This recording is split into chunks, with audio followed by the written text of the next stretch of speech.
Krishna, Krishna Krishna, Hare Hare, Hare Rama, Rama Rama, Hare Hare. Sri Radhashtami Mahotsav Ki Jai. I'm going to be moving like this. That helps to keep the pain down. Material life is full of pain.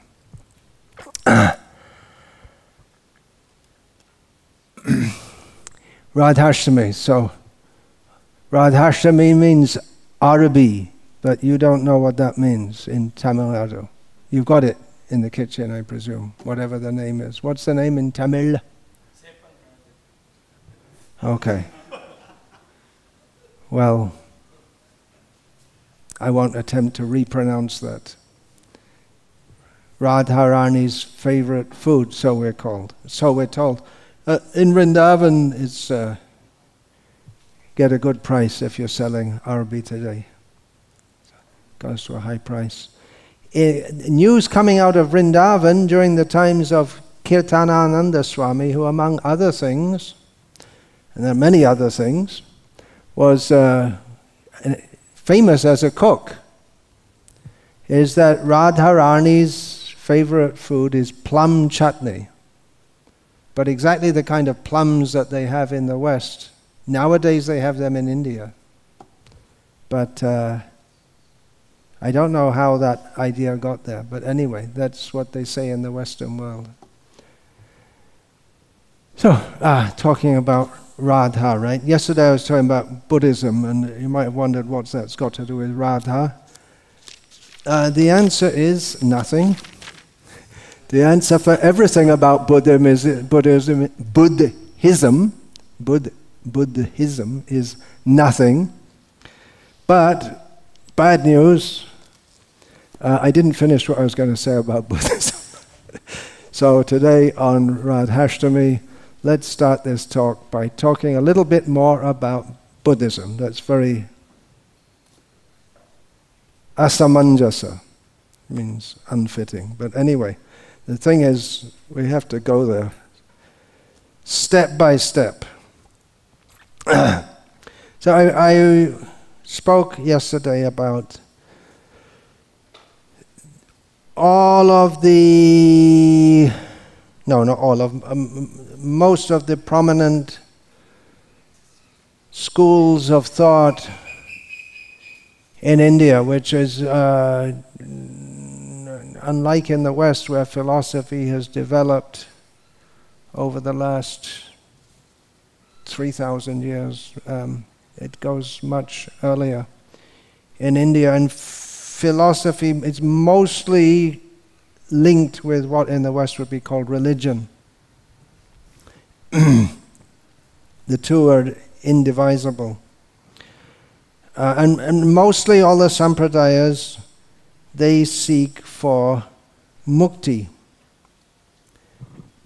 Even in the Vaishnava sampradayas, the main point is that they're always how you get mukti, right? By sharanagati, you get mukti. That's the whole idea, to get mukti. Mostly the impression that's gone out to the Western world about Indian religion, Indian philosophy, Hinduism, and mostly in India itself is an impersonal concept of that, stemming from Shankaracharya. Not, of course, there were impersonalists before him also, but his name is indelibly linked with traditional personalism, although he also, in his teachings, he speaks about Ishvara, but his concept of Ishvara is an Ishvara subordinate to, or Ishvara is a manifestation of Maya, because there's only Brahma, and if there's anything else, then it's all Maya. Brahma Satyam Jagan Mithya. It's all illusion. Patanjali's yoga is generally seen to be theistic because he stresses Ishvara Pranidhana, the concentration on Ishvara, but it's not developed theism. Neither he nor in the yoga schools have they given any developed understanding of this Ishvara, which isn't a very personal name anyway. It's just like here in ISKCON Salem, Parameshvara is Gokul Chandra. He's the temple president, but you don't go around calling him temple president. When you meet him, you don't call him temple president. He has a name, he has a personality. It's not just a post. So say Ishvara, can be theism, but not very developed theism. Developed theism comes with Vaishnava Vedanta, beginning with Sri Ramanujacharya. But basically all these schools, the Vedanta, either the Shankara side or the Vaishnava side, or Yoga, Sankhya, they're all looking for Anyaya Vaisheshika, they're all looking for mukti, liberation from suffering. But in Buddhism, they don't even want impersonal liberation. It's as if they're traumatized by material existence. They don't want liberation in the sense that the Vedavadis speak of it.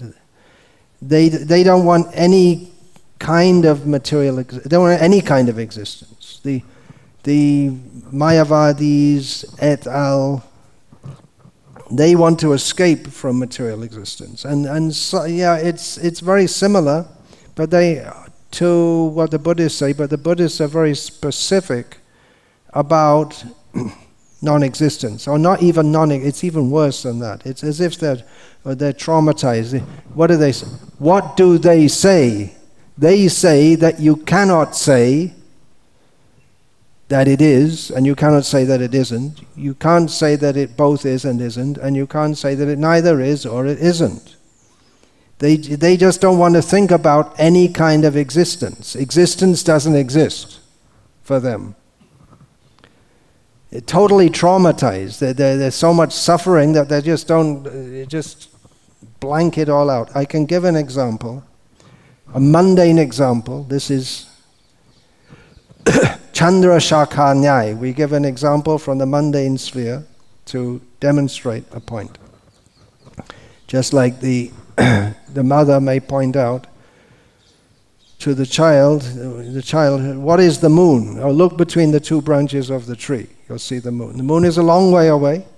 It's not between the two branches of the tree, but it appears to be so. So it's giving an analogy of something that is close to our experience, so that we can get a better idea of a concept which is more difficult to understand.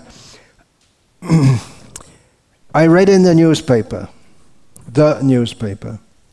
I think this was before I was saved, before I came to Srila Prabhupada's lotus feet. It was quite some time ago. That's more than 45 years ago. What had happened, an Irish girl in London, United Kingdom, had married a Palestinian Arab and had a child by him, and he had taken her to Heathrow Airport in London and put her on the flight with their child to go to Israel. El Al is the Israeli international airline carrier, and she was going on this flight. I don't know why he wasn't, what the reason was he wasn't going. Maybe say, I'm busy, I'll come after a few days. She was going to visit his relatives to show the baby.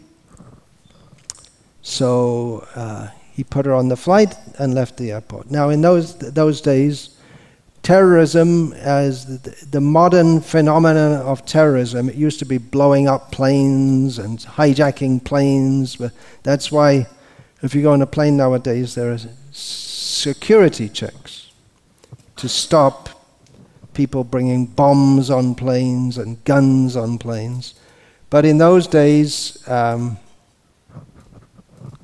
it wasn't there.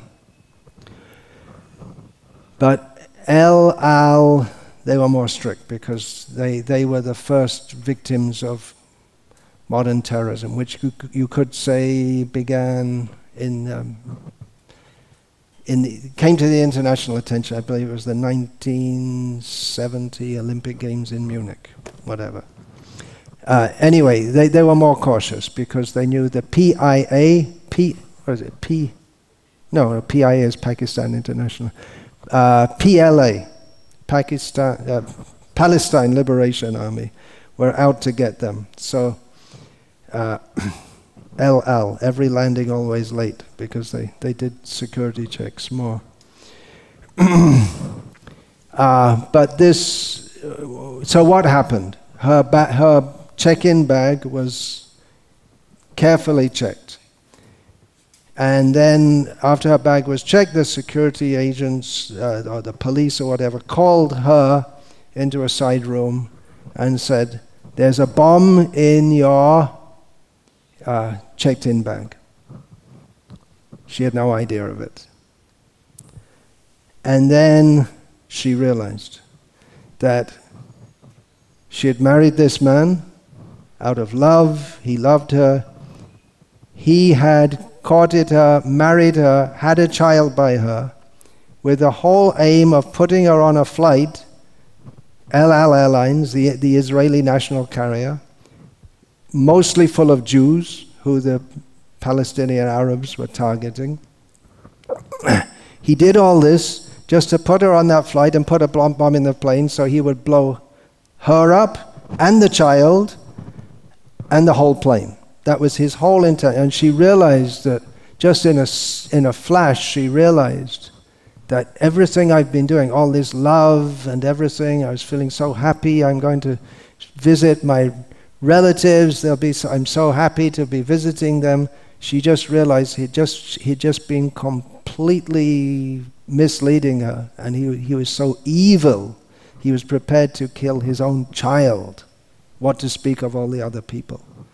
And she just went hysterical, as you can imagine. It was just too much for her to even think about. So in such a case, what might you say? That she might want just to block him out of her memory altogether, her consciousness. No, I never married such a person. No, such a person never existed. You can't say this happened to me. You can't say this happened to me, but it did happen to you. You did marry him. No, you can't say that he exists. Well, you can't say he doesn't exist.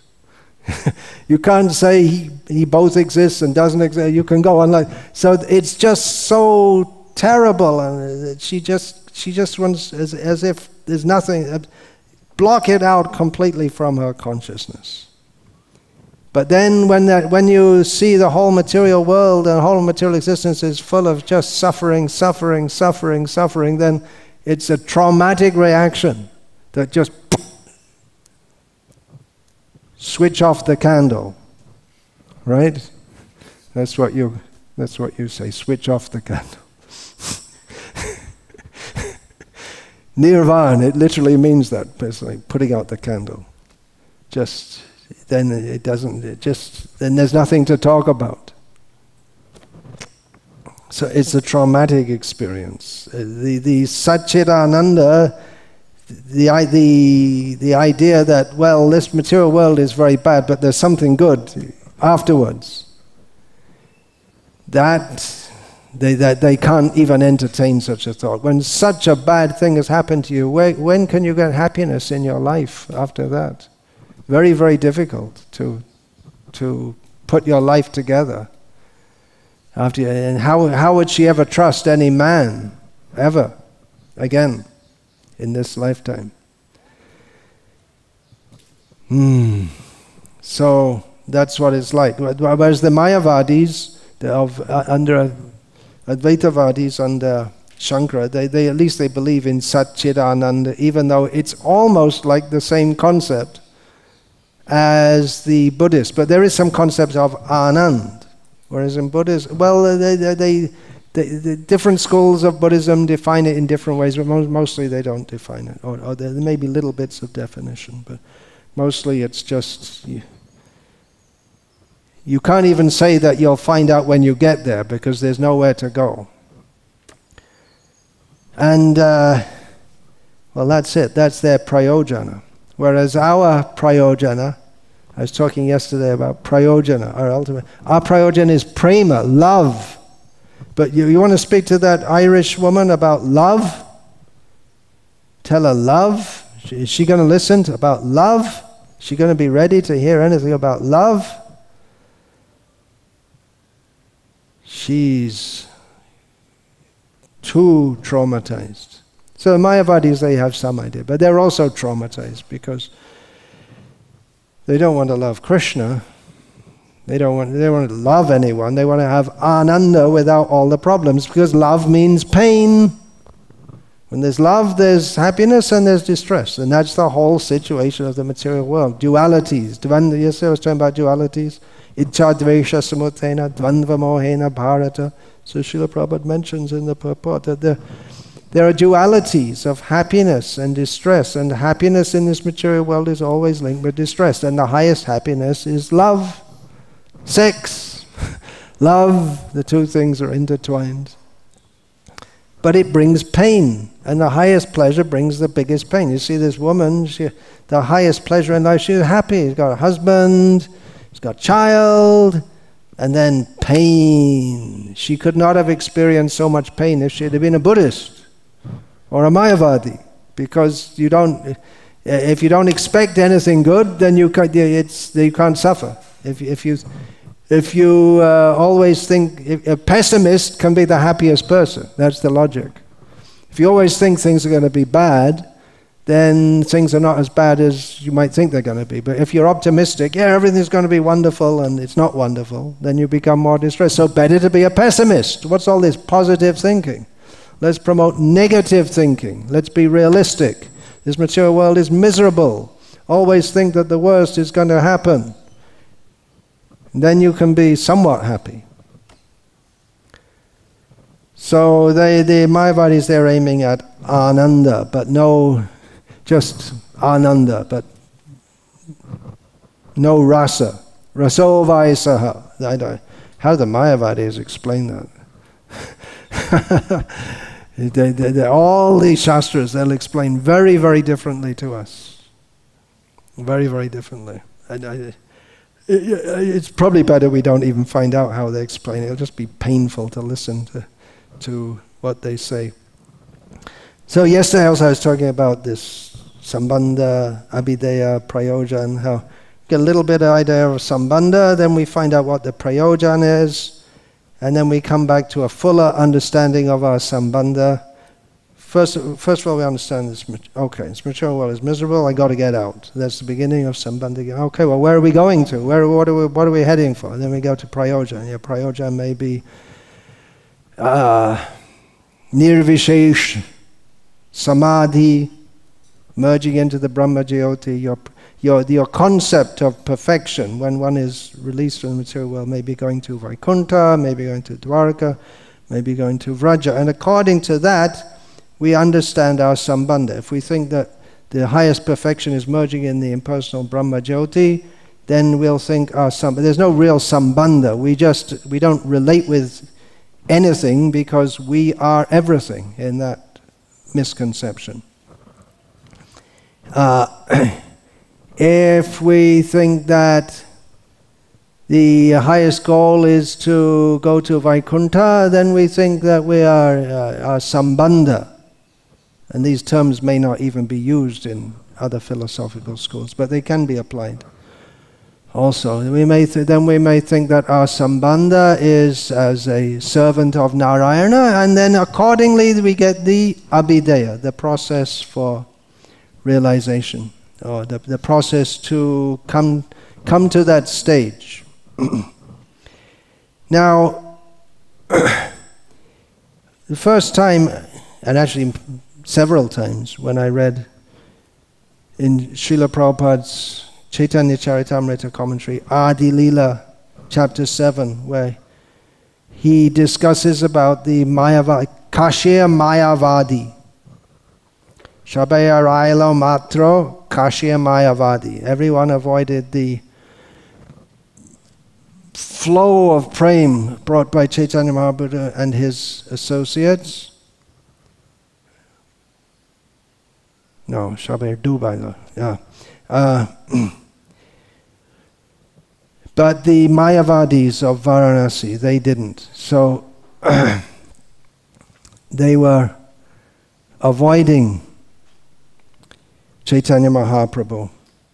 They were avoiding the flow of prema. So in one of the purports in that chapter 7 of the Adi Leela, Srila Prabhupada says that factually both the Mayavadis of Varanasi and the Buddhists of Sarnath, because Varanasi is a center of impersonalism following Shankara, and close by is Sarnath, which is an important Buddhist center.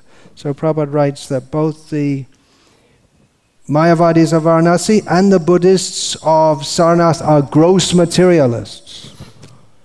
And I thought, what? Gross materialists? They don't seem to be. They're monks, they're following strict vows. I got some realization of this when I went to spend some time in Thailand, which is a staunchly Theravada Buddhism. Theravada Buddhism means real, hardcore, original Buddhism, with no thrills and frills thrown in, as in Mahayana, which came later.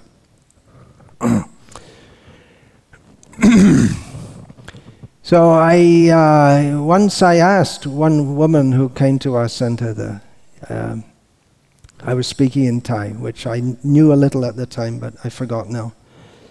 In Thailand, the most important word in the whole language is sanuk, which is roughly translated as happiness, which means sense happiness. It's the whole goal of life for Thailand, which you can understand when people are interested in being happy. At least they know. But for them, happiness means material happiness.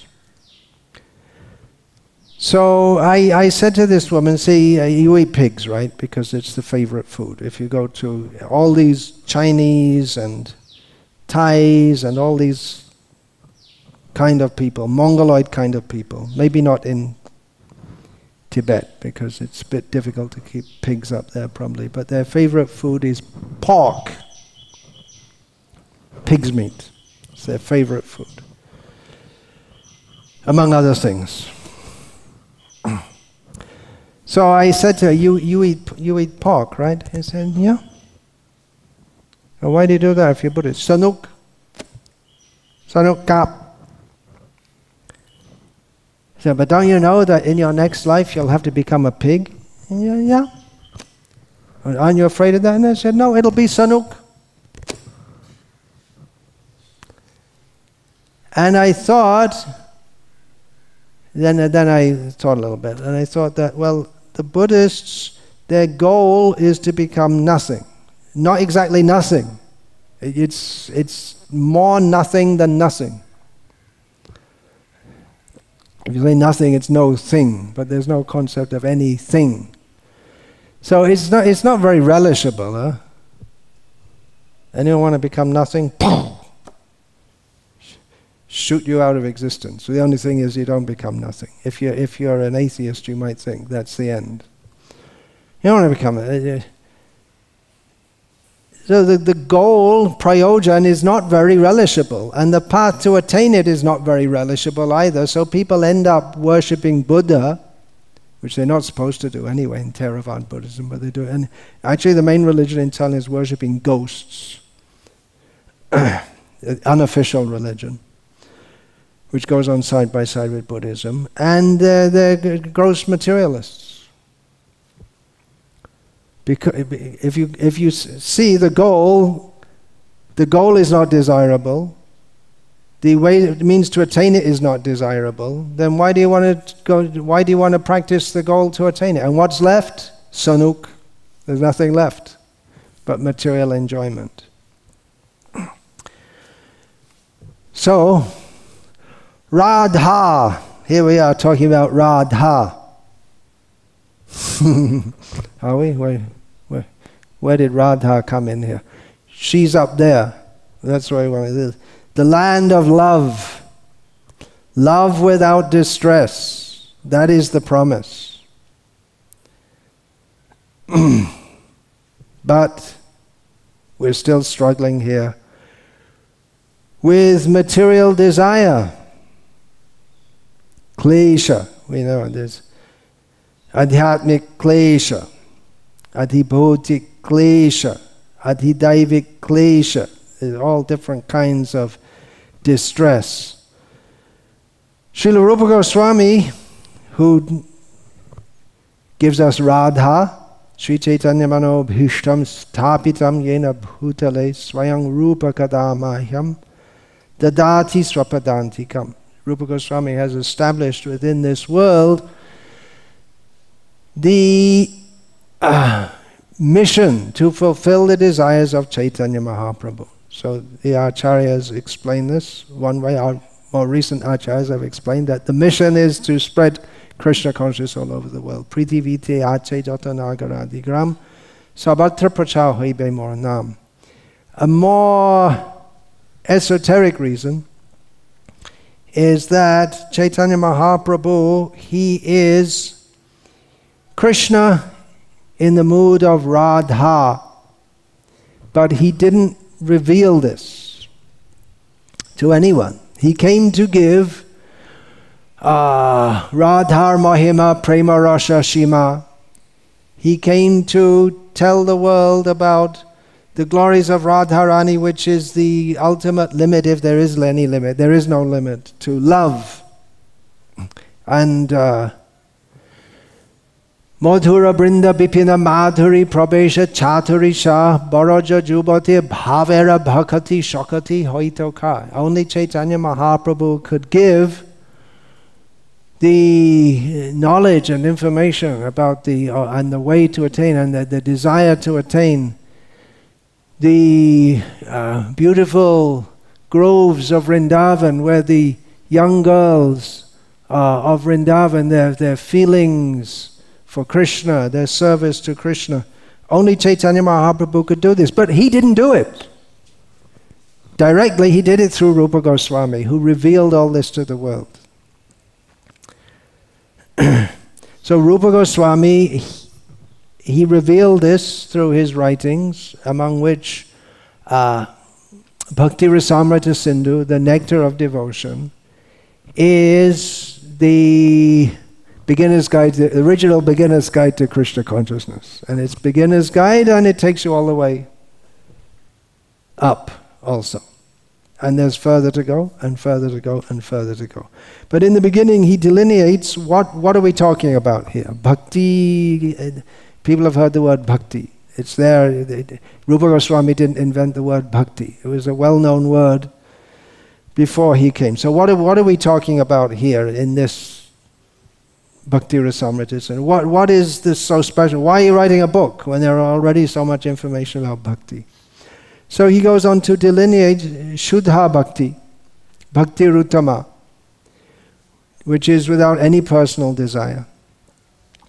And he explains the character. How do you recognize? What's the difference between this and aspiring for material happiness or aspiring for impersonal liberation? What's it all about? So the first characteristic he gives is kleshagni, destruction of distress, which is what the Mayavadis and Buddhists and everyone, they're all trying to do. But that comes in the very first stage of practicing pure devotional service, Rupa Goswami. Kleshagni Shubhadha, it gives all auspiciousness. What is auspiciousness? That has to be understood also. Every word has to be defined. Bhakti Siddhanta Saraswati, was very particular about this. We have to define all the words so that people know what we're talking about. Otherwise you find outside every Marwari's house and Gupta's house and Shubh Labh. But when Rupa Goswami says Shubh, he doesn't mean what the Marwaris think of as Shubh. It's a different thing. So Shubhada, then Moksha Laghutakrita. This is an amazing, it's a revolutionary claim. Because all the other schools of bhakti, they're aiming for moksha. They want moksha. And then when you get moksha, you serve Narayan in the spiritual world. Narayan comes to this world to give moksha.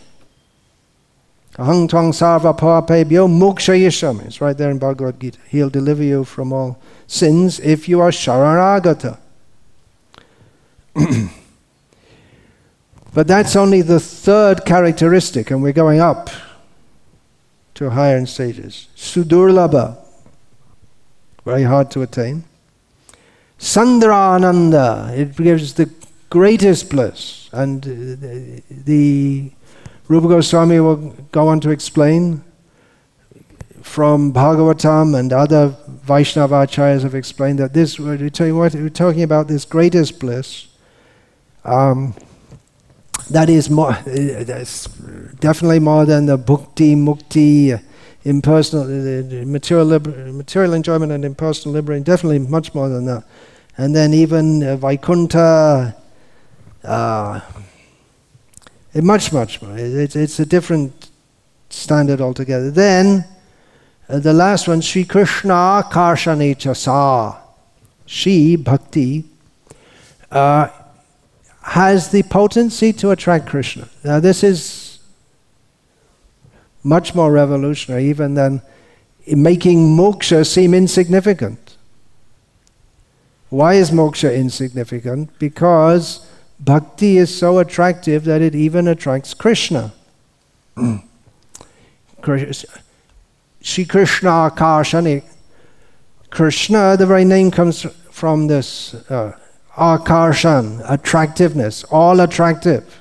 But Krishna is attracted by bhakti. So that was another, when I first read Srila Prabhupada's books, I first read the Nectar of Devotion as another, what in those days we used to call mind blower. Our mind would be blown away by, that Srila Prabhupada writes that devotional, very matter-of-factly, just like writing how to, in the cookbook, cut one vegetable into little pieces, put it in the pan. So Prabhupada just writes that devotional service is even greater than God because it has the potency to attract God.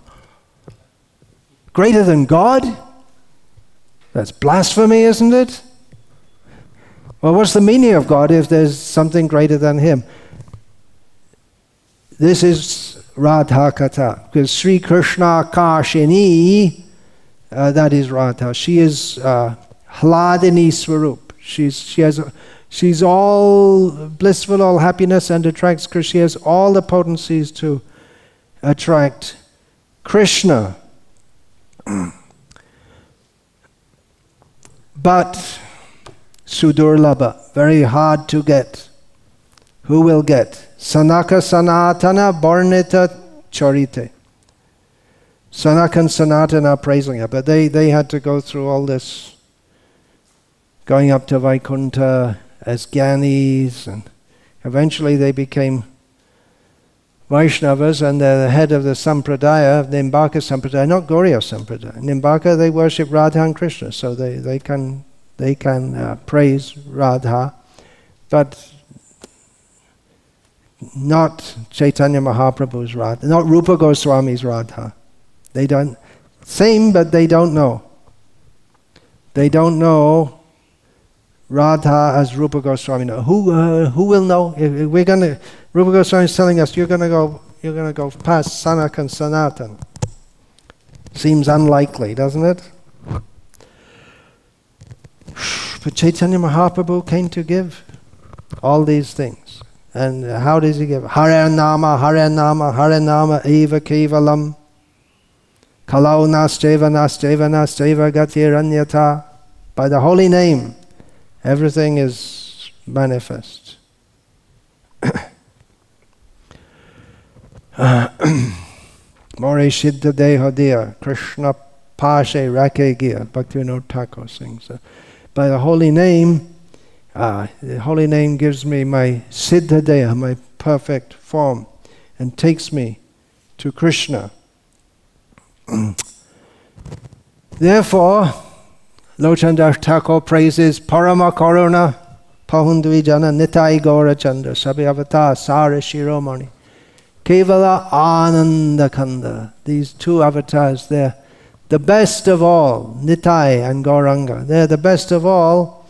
The path they gave is simply bliss, no big austerities. Take the holy name, take Krishna Prasad, chant Hare Krishna, and be happy. And go to Krishna. But there's a little thing we have to think of. Not so little. Bishaya charya sheiroshe mojya mukhe bolo hari hari. We have to give up sense gratification. Then we can enter into that nam rasa, prem rasa. Not such an easy thing. As if we're honest, we all have to admit. Then Vishaya vinivartante niraha rasya dehinaha rasavarjang rasopyasya parangdrishtva nivartat. If we get a higher taste, then automatically we lose the lower taste. So there's hope there, because by austerities and cultivating knowledge, it seems very difficult to give up these material desires. But even if we're chanting Hare Krishna, but still it seems difficult to give up material desires. And that verse, which I just quoted, as you all know very well, is from Bhagavad Gita. But we also have in Bhagavad Gita the warnings, Dhyayato vishayapung sangasteshu bhajayate, etc., warning us that if we start thinking about material things, then we'll become absorbed in thought of that. And then through all that, eventually, buddhi pranashyati, and we'll just become fallen in material existence. Therefore, jahi shatram mahabaho kama rupa durasudam. Krishna tells Arjuna, overcome this great enemy. It's very difficult to overcome enemy. Lust, nitya vairi, always there as a constant enemy. You're here on the battlefield and now you've got Duryodhana as your enemy, but there's always the enemy of lust, much more formidable than Duryodhana. Bhagavatam, we come to Bhagavatam. Bhagavatam, 10th canto, explains the love-laden pastimes of Krishna in Vrindavan. But before that, there are 9 cantos to prepare us for that, including the teachings of Rishabhadev, Nunang Pramata Kurute Vikarma Yadindriya Pritya. Indriya is this sense gratification. Indriya Priti. Indriya Pritya Aprinoti Nasadu Manya Yata Atmanoyam Asanapi Kleshada Asadeha. We have Jarabharat's teachings. Then we go through all that, and then we can come to Radha Katha. So you're all disappointed? Should I speak a little something about Radha? Speak something Radha Katha? Would you like that?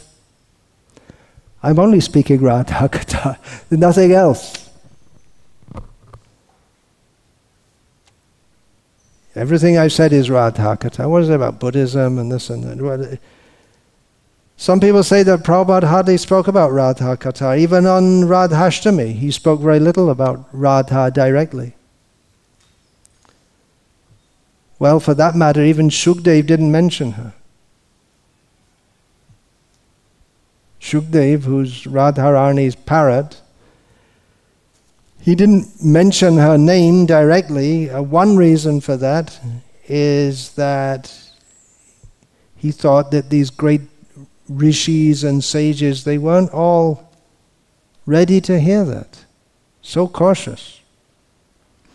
Even in Chaitanya Charitamrita, which more than any other biographical work on Chaitanya Mahaprabhu, there were so many before that biographical works.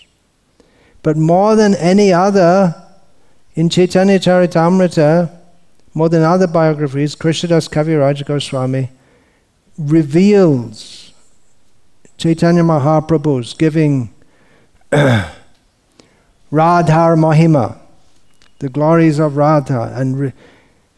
But even there, definitely there are some sections, especially as we get to the later sections of Chaitanya Charitamrita, we get some insights into the ecstasies of Chaitanya Mahaprabhu in relishing Radha Krishna Leela, but it's not that much. And it doesn't go very deeply, you can. It's considered the topmost Gauriya Shastra for all Gauriyas. But at the same time, it just hints at that. I was giving the example yesterday. Yesterday I gave the example. There's just like, you don't talk about people, especially respectable people, you don't talk about their intimate affairs. It's their own personal affair. This is Krishna's personal affairs. So some hints are given. On the one hand, Chaitanya Mahaprabhu is calling us to that. On the other hand, the others are saying, just be careful. Fools rush in where angels fear to tread. Go carefully. Rupa, Raghunath, Goswamis, in their writings, they gave some intimate things. And other Gauriya Acharyas also. Before that, Jaidev Goswami, in his Gita Govinda, he gave that some highly intimate details of Radha Krishna pastimes. But we are told not to go there by Srila Prabhupada, who came in the line of Chaitanya Mahaprabhu to fulfill the desire of Chaitanya Mahaprabhu, that what Chaitanya Mahaprabhu had come to give and what had been passed down generation by generation, Srila Prabhupada came to give that to the world. And what is that? It's anarpita chiring chirat karunyavatirno kalau samapiyatam tujvala rasang svabhakti shriyam. That which was not given for such a long time, Chaitanya Mahaprabhu came to give that. The highest, topmost, resplendent mellows of devotional service to himself. Who is Chaitanya Mahaprabhu? Radha Krishna pranaya vikriti haladinir shaktir asmad ekatmana vapi bhuvi pura deha bhedam gatau tau chaitanya kyam prakatam yad adhuna tadvayam chaikyam aptam Radha bhavadyuti suvalitam naumi Krishna swarupam. Chaitanya Mahaprabhu is Radha and Krishna. Radha and Krishna are one, but they're separate. Why? For love. Now they've come again in one form. Krishna and Radha combined. Krishna with the feelings and the bodily luster of Radharani. So he came to give this, which is not given for a very long time. Means since the last day of Brahma. And then what happened? Srila Prabhupada cut it off again. What is that? Sri Chaitanya Mahaprabhu came to give this. Rupa Goswami came to give this. And Srila Prabhupada, how did we learn about Rupa Goswami? How did we learn about Radha? From Prabhupada, from Srila Prabhupada. Srila Prabhupada taught us Sri Chaitanya Mano Bhishtam Stapitam Yena Bhutale Swayam Rupa Gata Mahyam Dadati Srapadatiyam. He taught us this mantra. We would know zero about Rupa Goswami if it wasn't taught by Srila Prabhupada. So Srila Prabhupada, I contend, he always spoke Radha Katha, but he did so in a cautious way. Everything he did and said was to lead us to where Chaitanya Mahaprabhu wants to take us. Regarding prem, Srila Gorki Shaudas Babaji Maharaj used to say, you can get prem, you can buy in the bazaar for 2 annas, which is what, 50 paisa? No, 25 less. 2 annas is 12.5 paisa, isn't it? Or by the old rupee, then they made new rupees. And anyway, it's an insignificant amount of money. You can get cheap. What is that? You just buy in Navadvip Bazaar, you can buy Prem Bhakti Chandrika and Prarthana. You can buy these 2 books. And then you get Prem. There it is. It's all there. So among these statements in Narottam's songs, which you can find in there, he states his own personal desire that Kobe Lokanath More Shonge Loya Jabe Shri Rupa Pada Padde More Shamarpibe. When will Lokanath, his own guru, take me along with him and offer me at the lotus feet of Rupa? Rupa means Rupa Goswami, Rupa means Rupa Manjari, and Rupa means who takes us to Radha. So everything that Srila Prabhupada said and did was to bring us to this stage, but he was very cautious. Why so cautious? Why was Shukadev Goswami so cautious, even with such great elevated personalities? Why is there a Grantha Samadhi at Madan Mohan temple in Vrindavan, on the hill there, Dwadashaditya Tila? Why is it there? What we're told is that there's a building there. It was called the Grantha Samadhi. There's so many books which the Goswamis wrote are put in there and it's sealed up. Because they're too intimate for the people of the world. They must have written it for themselves, just like you find in various books of the Goswamis. They say, I'm writing this book. Rupa Goswami says, I'm writing this book for Sanatana Goswami.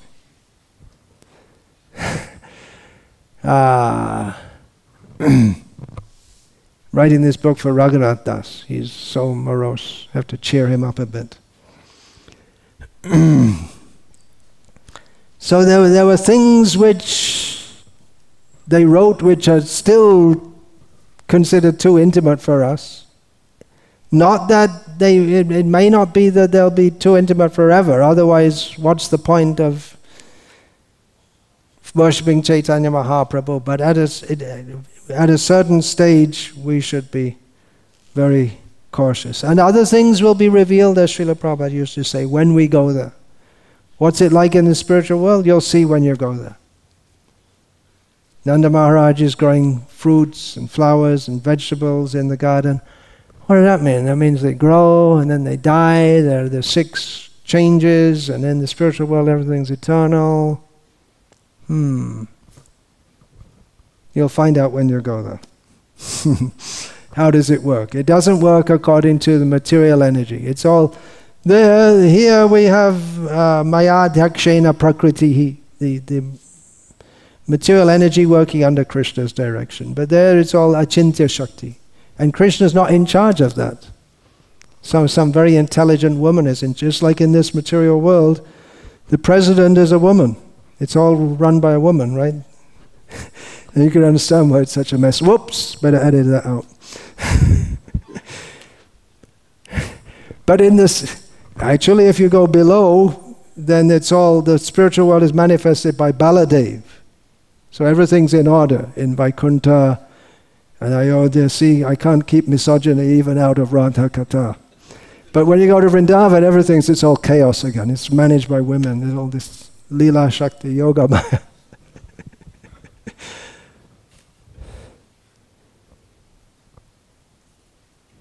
It's chaotic. We need a little bit of order here. So Jiva Goswami, he was so cautious about all these matters that he described, people again hearing from Rupa Goswami how Radha and Krishna, they're having all these pastimes, they're not married, she's married, he isn't.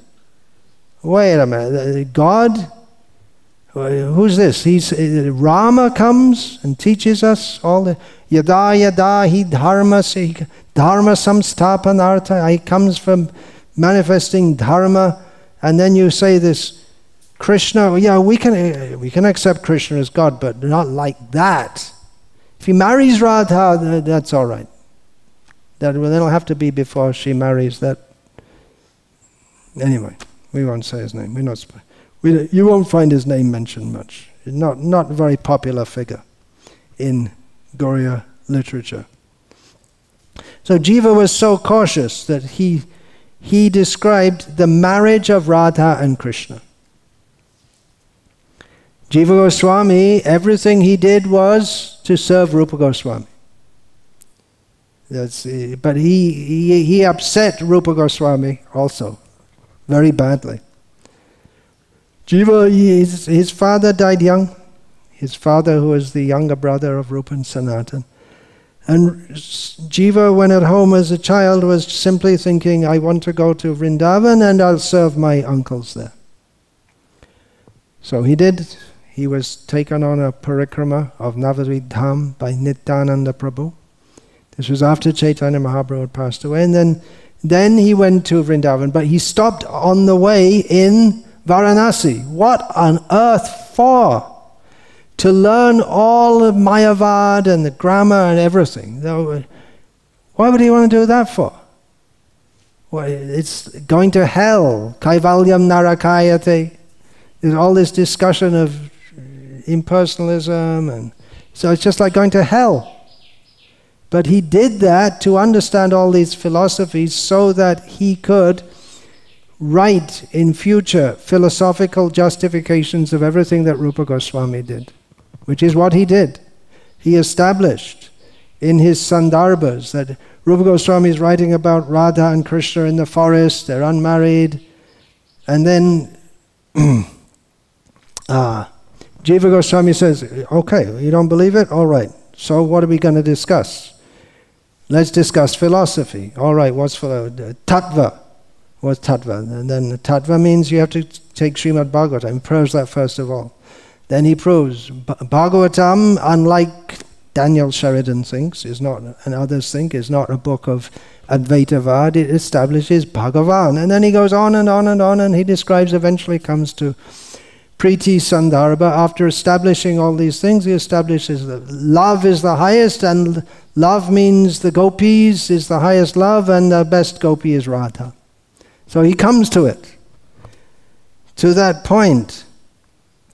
So he did study, all this just to serve Rupa. His only aim was to serve Rupa, to justify Rupa Goswami's describing the leelas, the pastimes, the descriptions of Radha, which people, they may think is just some imagination, or some emotional Bengalis, they dreamed up something, some imagination, this Radha, some village goddess who they imagined, and blah, blah, blah, blah, blah, they go on like this.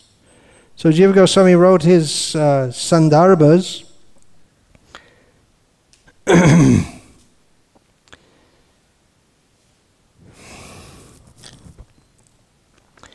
and he served Rupa Goswami as a disciple by fanning him, preparing for Rupa and Sanatan, he'd prepare their leaves for writing on, because you just don't grab a leaf and then start writing on, you have to make it prepared. So he served them menially. His whole aim was to serve them. So there's a narration how he was serving Rupa one day, and one great Vaishnav scholar came who was appreciative of Rupa Goswami, and he saw Rupa Goswami at that time was writing Bhakti Rasamrita Sindhu. And this scholar was looking at the writing, said, oh, very nice, very good, very nice. And then he came across something, one verse, Rupa Goswami had written, Bhukti Mukti Spriha Yavat Pishachi Hridi Vartate. What's the next line? Tavat Bhakti. Sukhasyatra katam abhyudayo bhavet. As long as the witches of desire for material enjoyment and impersonal liberation remain in the heart, then one cannot relish the bliss of bhakti. So the scholar said, bhakti, yes, but mukti, after all, is a spiritual situation. So I don't think it's very good to call mukti a witch. And Rupa Goswami said, oh, okay, all right, you're right. Yeah, there's Jiva, he's editing my book. So Jiva, you just edit that. And Jiva said, okay. Then the scholar, then he went off to take his bath in Yamuna, and Rupa, he said, you go and help him, serve him, show him where to go, everything like this. On the way they're talking. And this young boy, Jiva, says to him, actually, he didn't say that mukti is a witch. He said the desire for mukti is like a witch. And the scholar said, oh yeah, that's right. Oh yeah. Then after they finished the bath, he came back and said, oh, actually, your nephew here, your disciple, he has pointed out, he's very intelligent, he's very good. And then after some time he left, and Rupa said, you leave also, Jiva. You get out of here. Get out of Vrindavan. Because Jiva, he had just been meditating upon serving Rupa in Vrindavan, and now Rupa threw him out. He said, you don't have any humility. How can you be in Vrindavan? You're so puffed up. You think you're a great scholar. So you're not allowed to remember. Jiva Goswami is a gopi. How can you throw a gopi out of Vrindavan? But he did. He told him. You see, even among the gopis, sometimes there may be one scolds another, and you think, oh no. Where's that impersonal Brahman? Again, we're going to get all these fightings and quarrels and politics. So Jiva goes and he resides on the bank of the Yamuna in Mathura, in a crocodile hole. Maybe there weren't any crocodiles there at the time. He's fasting because what's he going to do? There's no need to live. If his whole life was dedicated to serving Rupa, and now he's just thrown out by Rupa. Who are you going to go to? It's just like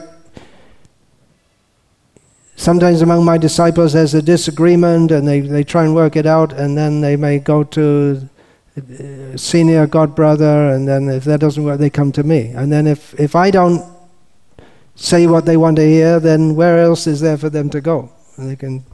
So it's like when Rupa, when your own guru throws you out, what are you going to say? What are you going to do? So Sanatana Goswami, he was regularly go around, and he got news that what had happened. So he thought that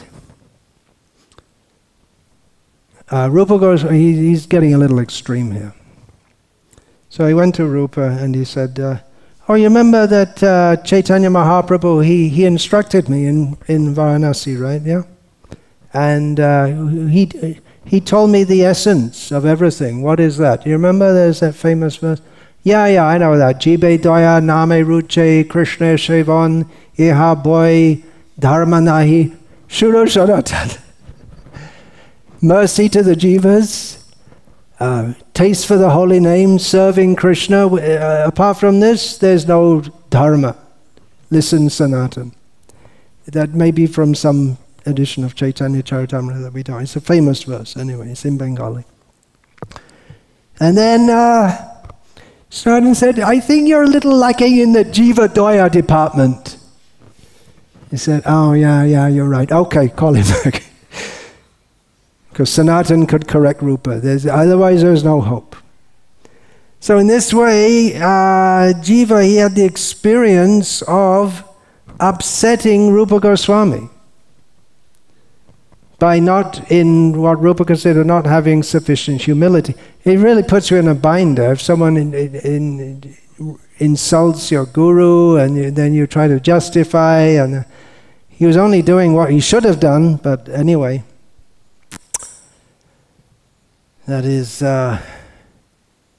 Aheriva Gatir Premna, as Rupa Goswami writes. The way of love is like the movement, the crooked movement of a snake. You don't know where it's going to go or how it's going to go, and after all, it's a snake, so it can bite you any time.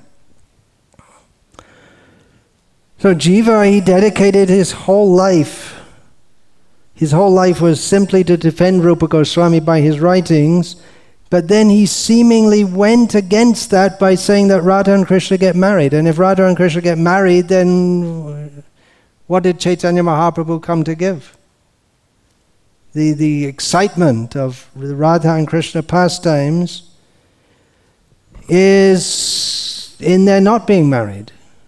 If they're married, then yeah, it's all very peaceful, very nice. There's like Vaikuntha, there's no hassles. But Radha Krishna Leela is full of so many hassles. It is just danger at every step. But what was happening at the time, Jiva Goswami, after Rupa had passed, then it was understandably people were hearing about this and they thought, oh, this is very nice, worship of Radha and Krishna, but this thing about them being illicit lovers, well, that's too much. And they opposed that, they didn't like it. So Jiva Goswami found it necessary at the time, because remember the Sampradaya hadn't really started at that point. They weren't, Rupa, well, especially Jiva was writing so many things just to establish what it's all about.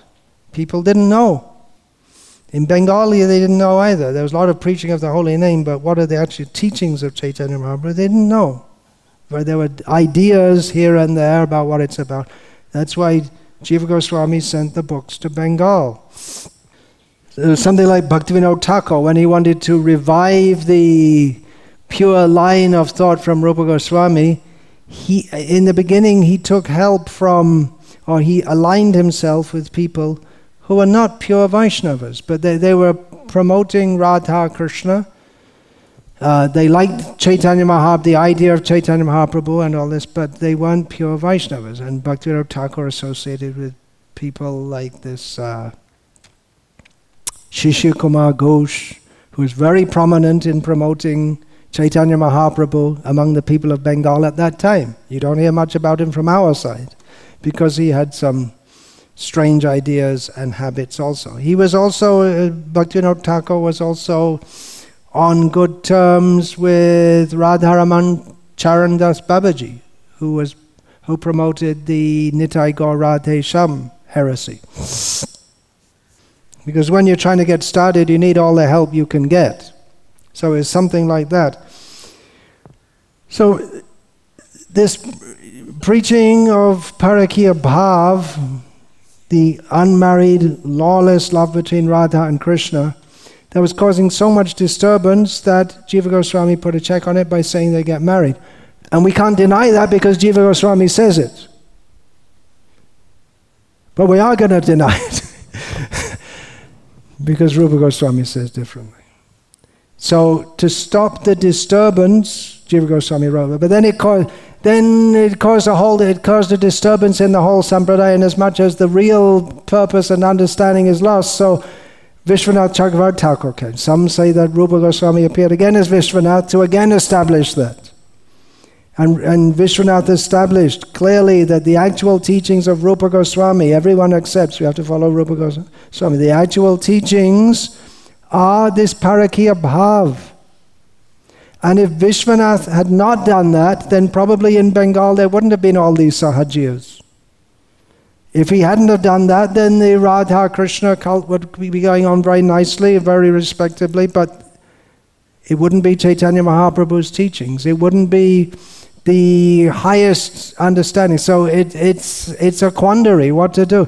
If you preach it, people will misunderstand and misuse it.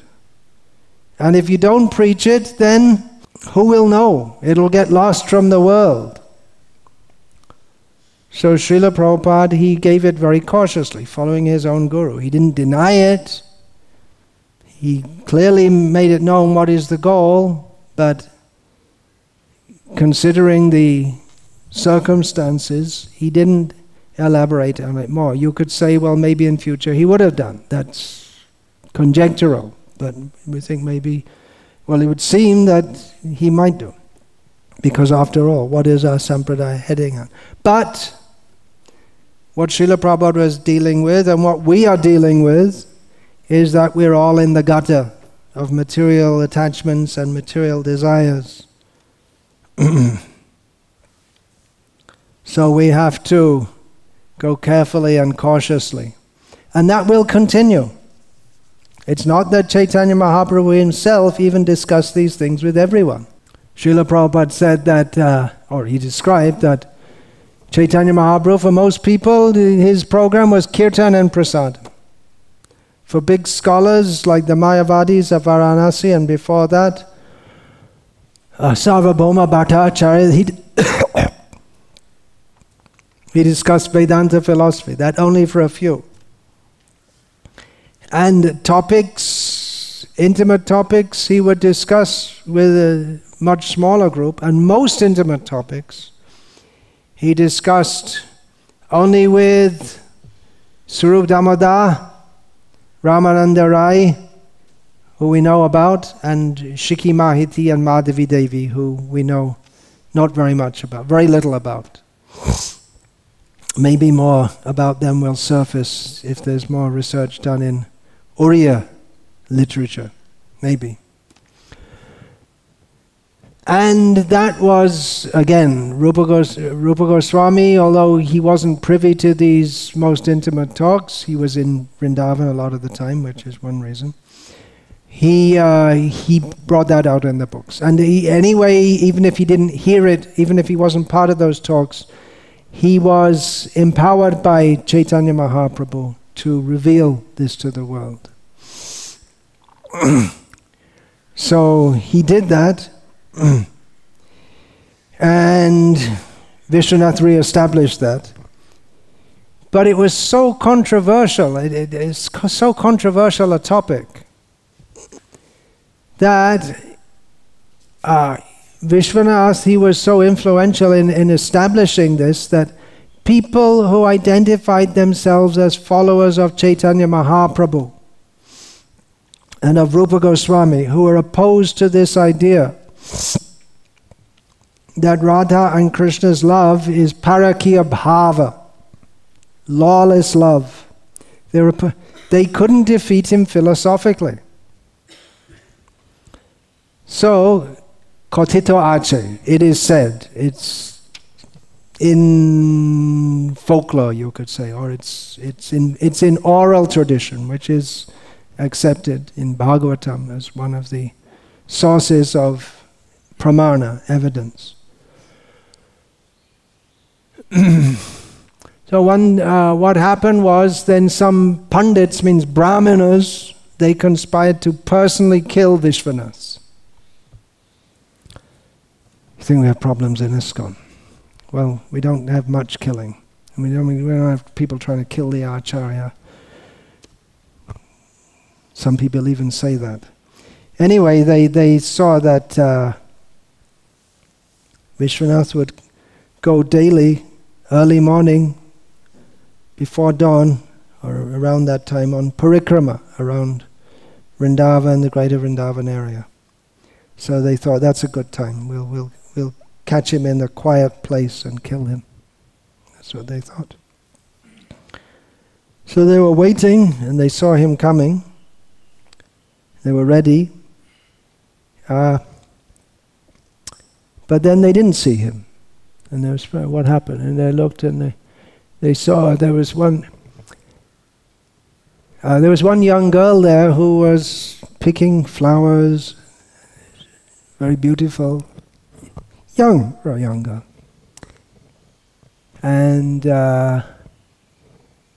very charming, and they felt their hearts very soothed by seeing her. They were full of anger, wanting to kill Vishnu, and they saw this young girl. And they said, oh, did you see the one sadhu is coming? Who are you? And she said, this young girl said that I'm a servant of Radharani. And I come to pick some flowers for her. And then they didn't see her, she transformed into Vishwanath.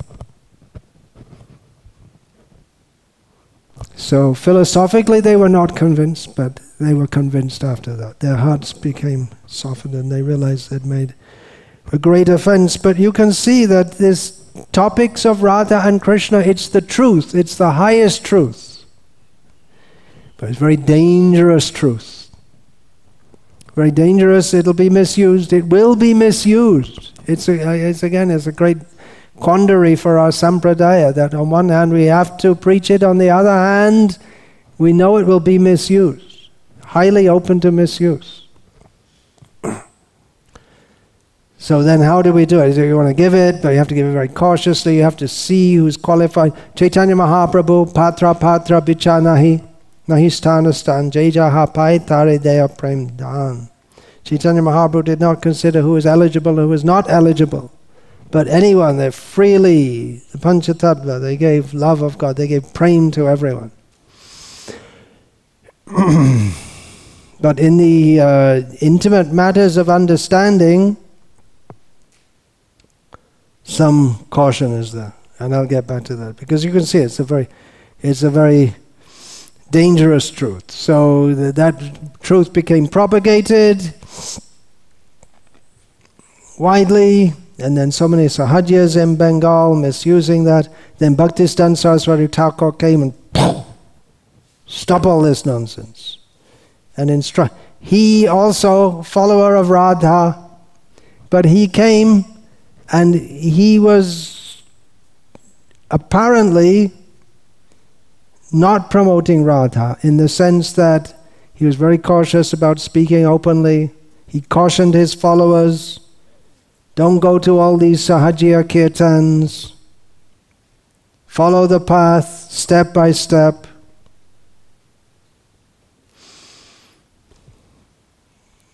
You may say, well, how about promoting Radha Krishna marriage? Jiva Goswami did, and then you solve the problems, right? Maybe it's time to do that again. Isn't that the goal anyway? Everything the gopis in Vrindavan do, and some of the gopas also, is to bring Radha and Krishna together. That's the perfection. But it's so much difficulty and fear, all the time wondering they'll get caught, going through the forest at night. Krishna told the gopis, why have you come? It's very dangerous in the forest at night. There are so many tigers and other wild animals, very dangerous. Why have you come? It's full of fear at every moment that we can get caught and then everything finished. So you may think there's so much difficulty, so much fear, so much tension. Why don't you just get married and finish? Just after all, the time is flexible and you can rewind the clock, and then Radha doesn't have to get married. She can get married to Krishna. That was the plan at one point. But it got shelved. Pauramasi, who orchestrates in Vrindavan, she said, no, don't marry her to Krishna. Marry this jerk instead. Marry this other guy. Otherwise, where's the fun? But the whole goal is to bring them together, but it's just too much. It's better just, instead of this bringing them together, separating and then feeling the pangs of separating, just bring them together, finished, and everything nice. So Jiva Goswami says, yeah, that's what happens. Everything's nice. They get married, everything's, oh, yeah, they got married, oh, yeah, all problems are very nice, good. But then what's the need of Jiva to come anyway? What's the need of Chaitanya Mahaprabhu? And Nimbag Sampradaya was already there. Something was going on. What's the need? What's the need? Where's the intensity of Radha Krishna Leela? It's after all that drama, they live happily ever after. That's how the romance stories in the material world go, right? The boy and the girl, their parents are against them coming together, and they go through so many difficulties, and they're thinking about each other, and so much drama, and at the end they get married and they live happily ever after. They don't tell you what happens ever after, because it's all happy and there's no drama left. It becomes a little bit boring. It's like Vaikuntha. It's peaceful, it's nice, there are no hassles, everyone's nice. Maybe a little boring there. It's just like they live happily ever after. There's nothing much to say. There's like the lovers. When they're lovers, and it's all they're a boom boom going off in their minds and thinking of each other 24 hours a day. And then after a few years, then she's in the kitchen cooking something and talking to him, blah, blah, blah, blah, blah, and he's sitting in the room reading his newspaper, and every 5 minutes he says, "Yes, darling." And there's no way, it's nice, and they live together happily ever after, but it's the zing, bing has gone out of it. There's no zing left. This, just a few days ago, I saw in some Hindi paper, someone sent a link to. Did you see that about the Atmanirbhar, 12 villages which are self-sufficient in Madhya Pradesh? They're tribal. Self-sufficient means the government didn't put any electricity or anything there, and they just live like they live forever, since time immemorial. So the next article after that was about, did you see that? No, you're laughing already. You can see it's going to be a young Muslim woman. Must have been young, because the Muslim women, they don't get married at 35 like the Hindu women. So she was married somewhere in North India. She was married, and then after a year or so of getting married, she went to the Sharia court and asked for a divorce. And she gave the reason, you see, my husband loves me. He never shouts at me, never hits me, always smiles at me. Whatever I want, he does. I can't spend my whole life like this. I want to fight with my husband. This is true story, as much as we can believe whatever I think it's Navbharat Times. Something. So the Sharia court said no grounds for divorce. So she went to the local panchayat, the Hindus. I don't know what the panchayat, maybe Muslims. They said it's not in our jurisdiction. She wanted a bit of zing. There's no zing in the marriage. Maybe she was reading Prabhupada's Krishna book. Well, maybe not, because in Krishna book we have living happily ever after with Rukmini also, right? It's living happily ever after. They're all living in Dwarka. Everything's very nice. The drama comes before. Rukmini sends a letter. What am I going to do? If this Shishupal, he marries me, I can't live. And Krishna has to come. Okay, jump in a chariot, drive overnight, kidnap her, and then the fighting. Balaram comes with all the Yadu soldiers, and big fight and a big drama, and then he marries her. And they live happily ever after. And Krishna gets a little bored. He tries to agitate her. She's already grown up with grandchildren, and said, actually, you made a big mistake marrying me. I'm just a useless fellow. They say I'm very brave, but I ran away into the ocean because I'm so afraid of my enemies, and people know I'm not. People don't even know which caste I'm from. I started off as a cowherd boy. You know, in my childhood, I forgot to tell you, in my childhood, I used to run around barefoot, running after cows. I I only had 64 days education in my life. I couldn't handle it. Then they threw me out of the school. I was only 2 months in school and they threw me out. I'm just a savage from the jungle. So he was telling, he told her, and so he said, actually, I know, there's the, you can't go to the Sharia court, but you can go to the Panchayat and get a divorce. And then find out some of it, and she collapses on the ground. And then she's fainting. And then he picks her up and fans her and revives her and says, actually, you're the best of my wives. You're very nice. Your love is very pure. You're the best. And she's very happy. Oh, that's good. That's nice. That's what I really wanted to hear. But she knows it's not true. Because at night, she hears Krishna calling out in his dreams, Radha! And crying in his sleep, and calling out the names of his cows. Dhavali, white cow. Kali, black. And then Rukmini realizes that Krishna, he's here, but he's not happy here. He shows that he's happy. He has to be in Dwarka because after all, yada hi dharmasya, he has to do all that kind of stuff. But his heart is in Vrindavan. His heart is not with me. It's just a show. He loves the cows of Vrindavan more than me. That's the actual fact.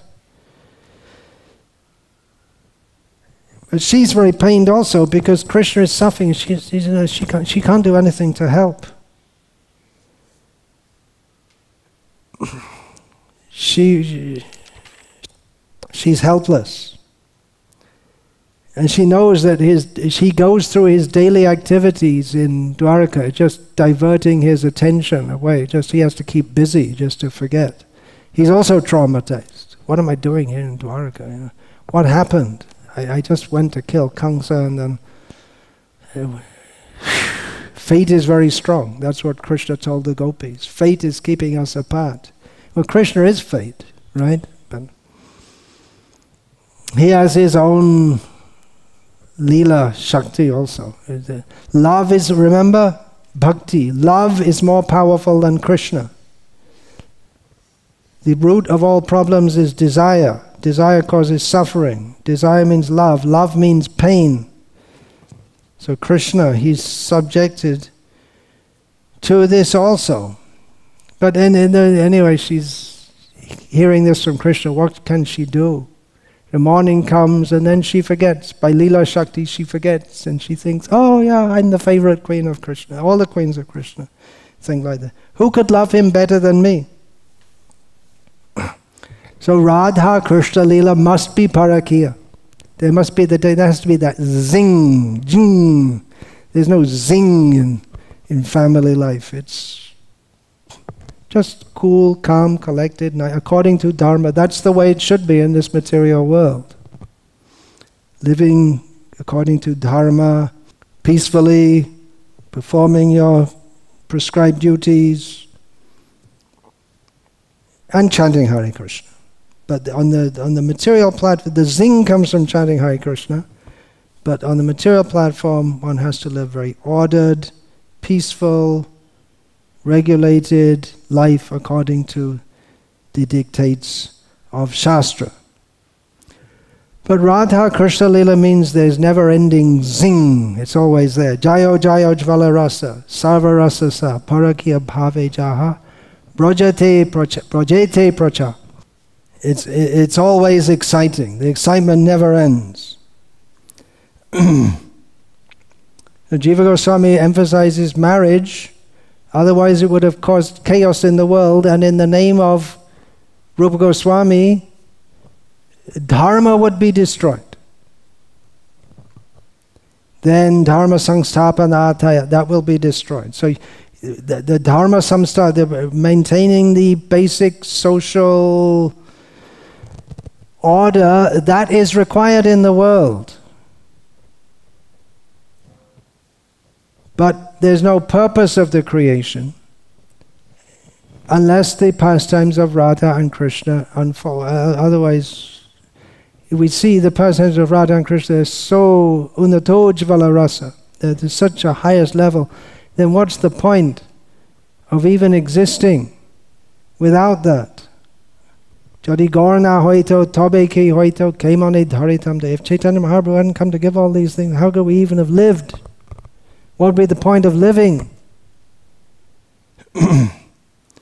But that propagating the highest truth of Radha and Krishna, which Chaitanya Mahaprabhu also rejects Varnashram.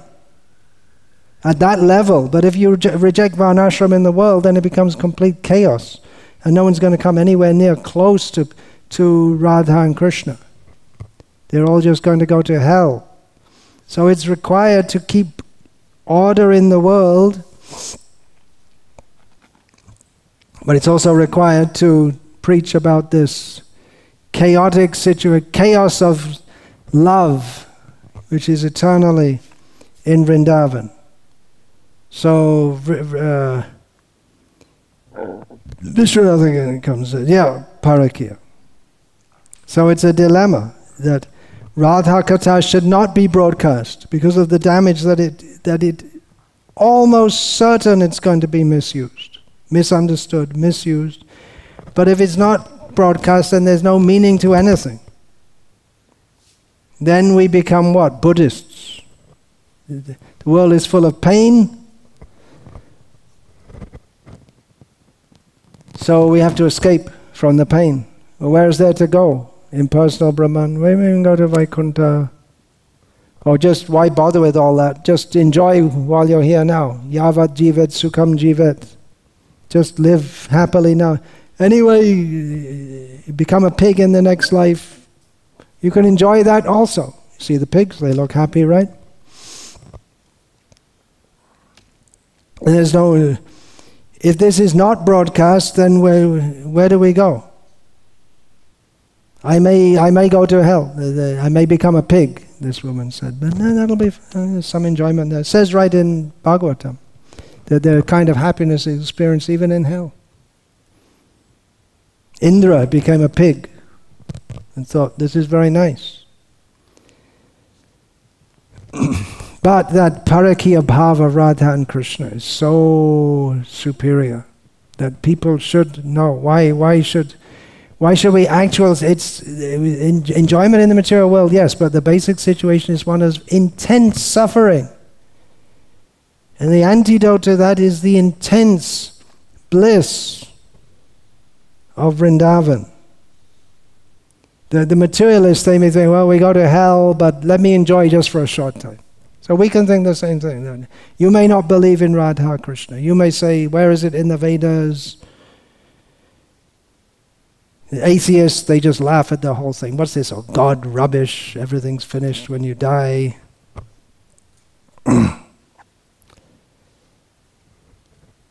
They can say what they like. But we think, even if you take it as a, take the odds. Okay, it's something like Pascal's wager here. Then if there's as much chance of Radha Krishna Leela being true as Big Bang Theory being true, which is 0.01 and 1 raised to the power of more figures than you can write in a book. It's impossible, but it's very slightly possible. Even if it's only very slightly possible, we'll go for that. It's so much better than Buddhism or merging in the impersonal Brahman or enjoying this material world and going to hell or even going to Vaikuntha. It's so much better. We'll aim for. The materialists think like that also. They think, well, let me enjoy. And if we go to hell, we don't know if hell exists or not, but anyway, let us enjoy. We'll see later. And what is their enjoyment? If you really want to enjoy yourself, then sex. That's what it comes to. And you may say it's the same thing. Radha and Krishna, sex stories. Vivekananda said, Krishna is a sex god. Something like that, he said. Rascal. But there's a difference. There's a very great difference. The difference is that Radha, even though she appears to be impure, she is pure. Krishna is so pure that simply by chanting his names you can easily get mukti, which you can't get by doing austerities and trying to become purified by your own effort over millions of births. Krishna is so pure. And Radha is so pure.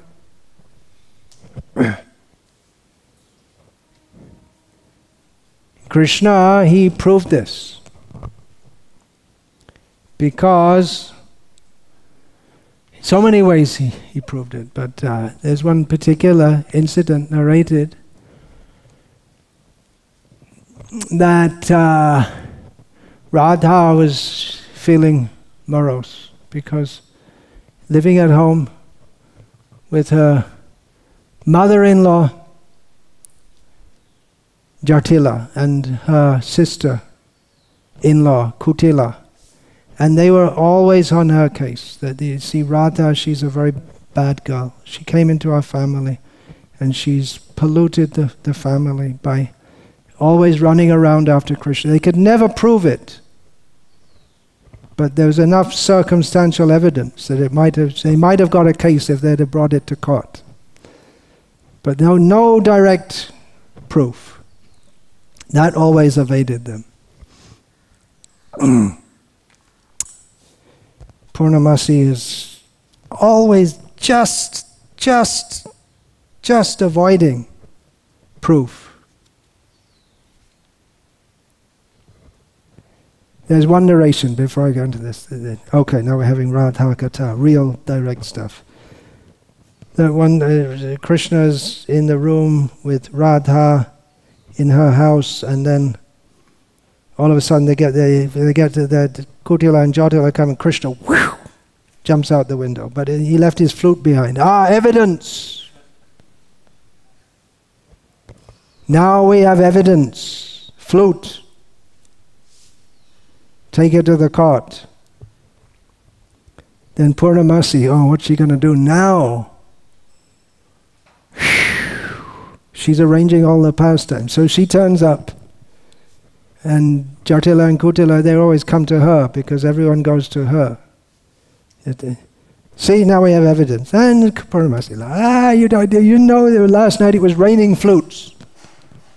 And you go and look in your bedroom, there's flutes also. And they went and they saw in Kutila's bedroom there's a flute. In Jatila's that was a close call. But they're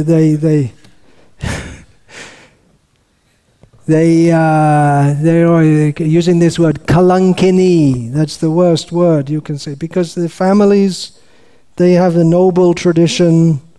The women are all very chaste. They never look at or think of any woman, any man than their husband. So this is the worst torture a mother-in-law can. Even mother-in-laws, they got the idea that their dharma is to torture their daughters-in-law. And it goes on by parampara. When the daughters-in-law grow up, they torture their daughters-in-law. So that's the idea. Nowadays, they don't do. To-be daughters, they refuse to live with their mothers-in-law from the very beginning. So, but you won't call her kalankini. Kalanka, it means a black mark, a scar. You're a scar on the family. So Radha was feeling very morose. And Krishna knows she's feeling very morose. So Krishna made a plan how to show that Radha is not kalankini. She's the most pure. So Krishna becomes very sick. He's lying at home. Yashoda is very distressed. Krishna is so sick. The ordinary doctors, they can't do anything.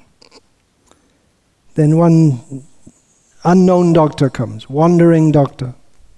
He arrives on the scene.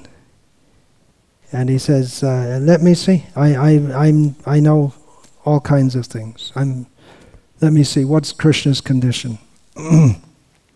So he feels Krishna's pulse and says that, yeah, he can be cured, but to cure him, I will need water from the Yamuna. Oh, okay, that's very easy, we can write it. But it has to be brought in a pot full of holes. Who can bring water from a pot full of holes? If we put the water in the river and bring it up, and all the water goes out. It's a ridiculous. He said, no, it is possible, but it's possible only A woman who's completely chaste, who never thinks of anyone but her husband, even in her dreams, only such a woman can do it.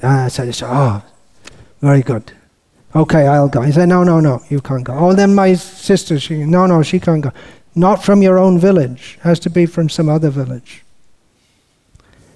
Then they thought, well, just over in the other village, there's Jatila and Kutila. They're very chaste. They're always saying, you see, we're a very chaste family, and this Radha's always spoiling everything. So they must be the most chaste. So we go and ask them, can you do this to cure Krishna? So they arrange a pot full of holes, and they take over, one of you can go and bring water from the Yamuna, and then we'll bring it to the doctor, and he'll pour it over Krishna, and then he'll be freed from his sickness. And Jatila says, you go. And Kutla said, no, you're the most senior, you should go. You should go, because why should I show myself first before you to be the most chaste when you're senior? So they go back and forth. So eventually Jatila goes and puts the pot in and lifts it up, and what happens when you put a pot full of holes in water? It all comes out. The most chaste woman. Oh no. Oh, say, okay, send Kutila. Same thing happens. And they say, well, what's this nonsense? No one can do it. And now no one else in the village. Of course, all the women are very chaste, but if we're not going to try. If it doesn't work for them, it's not going to work for us. And they came back and told the doctor, he said, no, I know, there is one woman in your village, she can do it. Her name is Radha. I said, what? She? If Jatila, maybe for 1 nanosecond in her whole life, she thought of something about her husband and then all the water falls out, then it's not going to work with Radha. He said, no, you send her. So Radha goes, and she thinks, well, for me, the water's not even going to go in the pot when I put it in the river, let alone fall out later. And she puts it in and the water stays. And she brings it, and the Vaidya sprinkles it, saying some mantras, and Krishna is cured. And Radha's the most pure. She's the most pure. She never thinks of anyone but Krishna. That's purity, right? Not only for Radha, but for purity means what? We're talking about pure devotional service. Pure devotional service means to always think of Krishna. So she is the most pure. Krishna showed it. Who will believe this? You see, it's a folk story. That's all. Just a folk story. They will say. The atheists reject all, but not only the atheists. Even in Vaikuntha, they know something's going on up there, but even Ramanuja, Madhva, they're not going to accept all these things. Madhva also almost decried the gopis' love for Krishna. Nimbakar and Vallabha, they have some idea, something, but they don't know Radha Mahima Primerasa Shima, the full glories as Chaitanya Mahaprabhu came to give. In Ayodhya, they have no idea. In Dwaraka and Mathura, they have some idea, but they don't really want to hear too much about it. They're afraid if don't talk all those things here, then Krishna will, either he'll become morose or he'll run away and he'll never come back again.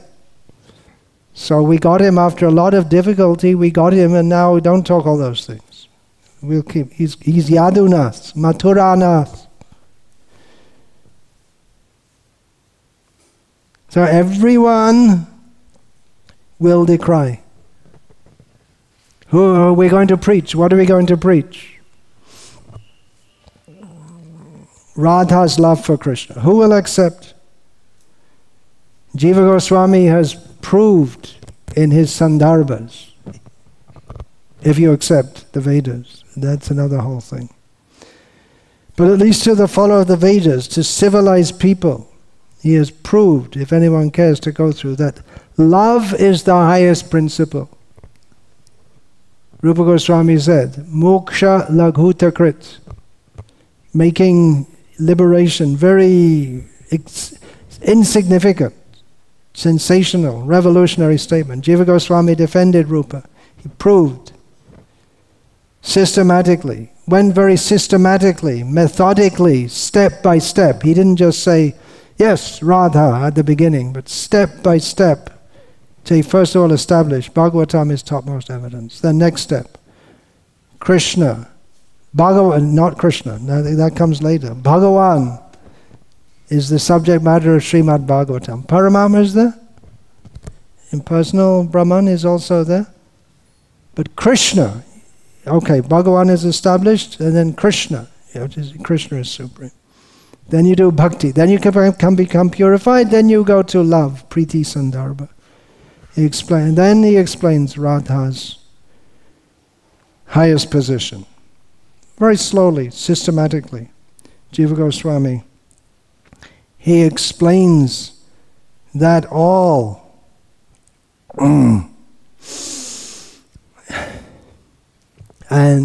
that is the goal of the Gauriyas, or anyone who wants to go philosophically.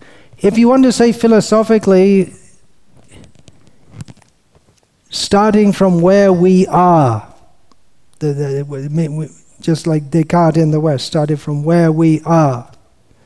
I exist, don't I? Yeah, I exist. I must exist. Right, okay. Where do we go from there? That's where you begin. And Buddhists, they start, I exist, don't I? No. I exist? Yeah, no, maybe, neither.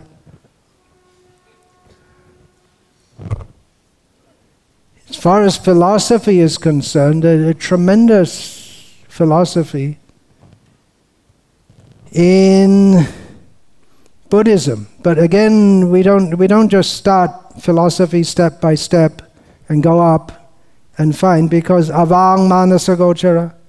It's just by our own philosophical understanding, we can't come to the understanding that love is the highest.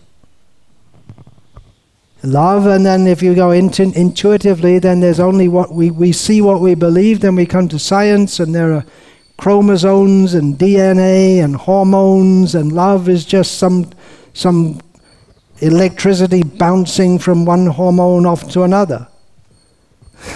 So what is love? There's no love. It's just all different transformations of matter. But intuitively, we know that there is something higher than just matter. Even the biggest atheists, they also have a sense of right and wrong. This should be done, this should not be done. There's an intuitive sense that there is something higher than what we can just perceive. So this whole idea that we just go by philosophy and we understand step by, it's not going to work. Chaitanya Mahaprabhu, Rupa Goswami, Jiva Goswami, they say intuitively we can understand what is the highest principle. It's not mukti, it's not just getting free from this material world. It's not just imagining that there's no existence. It's not merging into some light. The highest is love. We can intuitively understand this, but then love in this material world, again, love means desire. Desire means pain. So we call love is the highest, yeah, but he's pointing to beyond. Parastasmatu bhavanyo vyakto vyaktat sanatana yasa sarveshu bhuteshu nashyatsu na vinashyati. Everything in this world, the love affairs, they lived happily ever after, it'll all be destroyed. But that love is supreme. It's of a different quality. That should be aspired for. That intuitively we can understand. Okay, you accept that? Okay. Then let's get back to philosophy. Then, okay, Sambandha Gyan. Let's get back. Try and understand. So we start from the premise that love is the highest. Narayan is supreme. Okay, Narayan is supreme. Fine. We're not going to argue. Go to the Sri Vaishnavas, Narayan is supreme. Fine. Wonderful. We agree with you. Everything. All right. Very nice. And we're going to go to Vrindavan. Philosophically, we accept Narayan is supreme. He's got 4 hands. He's got more than Krishna, right? Supreme means he got. If he wants, he can have so many hands. Krishna, he can't have 4 hands. He tried, but Radha wouldn't allow him. And what are you going to do? You got to, she's so powerful, and you can't disobey her. So, yeah, you can say, yeah, we accept God is supreme, but yeah, okay, all right, yeah, God is. We're not atheists. We accept God is supreme, but we're interested in Krishna, and Krishna means Radha and Krishna. You can have Krishna alone in Udupi, but that's not Rupa Goswami's Krishna. What about at Radharaman temple? Krishna's alone, isn't he? No, he's not alone. You see, there's the Singhasan is there for Radha. You don't see Radha. Krishna sees. Gopal Bhatta sees. We don't see. She's there. If he wasn't there, then if she wasn't there, he wouldn't be there. He's not going to stay. No, Radha, forget it. I'm not staying here. I'm getting out of here. I'm going to go and search for her. As he does. When he leaves the Rasa Leela, she searches for him, and she leaves, and he searches for her. Gopakumar, on a search, he got all the way up to Govardhan. Rupa Goswami, Govardhan, the cowherd boys go that far. Rupa Goswami took us a little further in the search, just a little further, up to Radha Kund. That's the place of Radha and Krishna. In the Upadesh Amrita, Rupa Goswami establishes what's the highest. He doesn't say Radha, he says Radha Kund. Radha Kund. Yata, what is that? Yata Priyos Yata Vishnu. There's her. She is that Kund is as dear to Vishnu. He says Vishnu. Why do you say Vishnu? The Radha Kund is as dear to Vishnu as Radha. And why Vishnu? What's Vishnu got to do with it? Just to let you know, there's not some folklore. This Krishna, after all, is the Supreme Lord. If you want to look at it that way, so this is not some vague story or a vain story.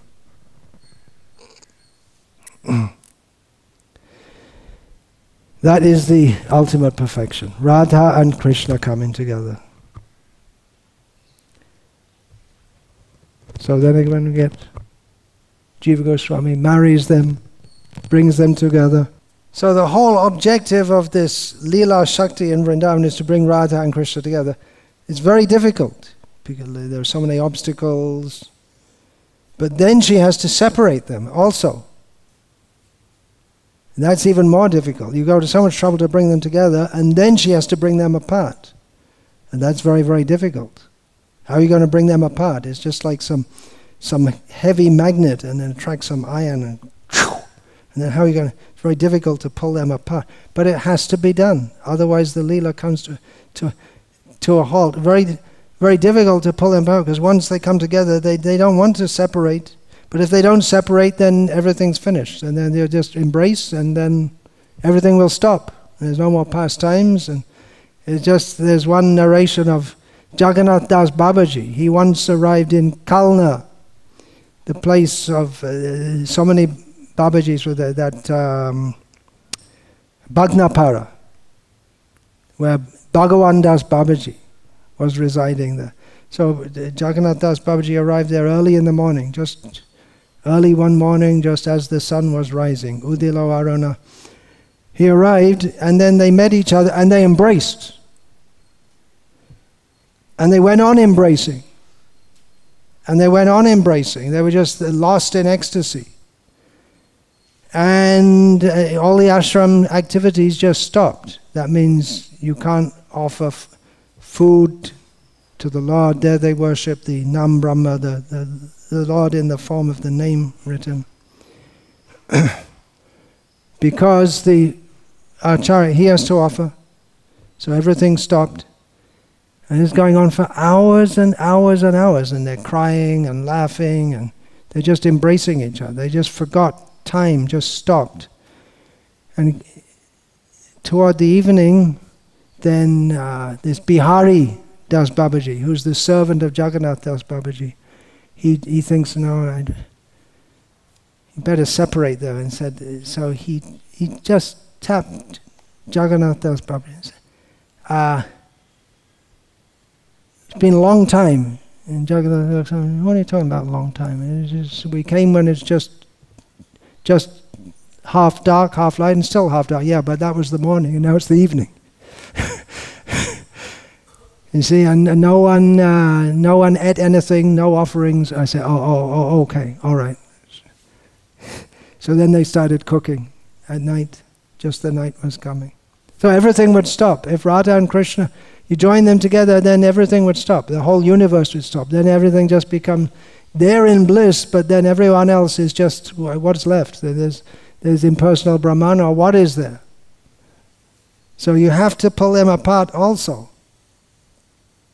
So the pastimes can go on. So the pleasure of bringing them together, the pleasure is in bringing them together also. Bringing them together, then they come together, and again they will separate. It's very hard to do that. It's very, very painful for Radha and Krishna to have to separate, but it must be done. That's why we get up early in the morning. Why do we get up early in the morning? That's Brahma Muhurta, right? Best time to get up, doing all your activities. Should be up before the deities to prepare everything for them. That's why we get up early in the morning. And the gopis, they get up early because they have to separate Radha and Krishna, because they have, bringing them together was troublesome. Then at night they have to bring them back to their houses, and they have to get back without being seen. And you wake them up and straighten up everything, and then watch out, see if no one's coming, no one sees them, and somehow get them into their house. And then just as they come in, and then Mother Yashoda will come, oh, my little darling boy Krishna, and wakes him up. But he's never been sleeping. Maybe he has a few seconds sleep just to satisfy his mother. So bringing Radha Krishna together is the goal, and separating them is also the goal. The whole day they can't meet, only at night. But in the day also, there are various schemes. Nighttime has its difficulty, daytime also, because Radha goes out at night to meet Krishna. When there's the full moon, she'll go in a white dress. When it's the Amavasya, the new moon, she'll go in a black dress.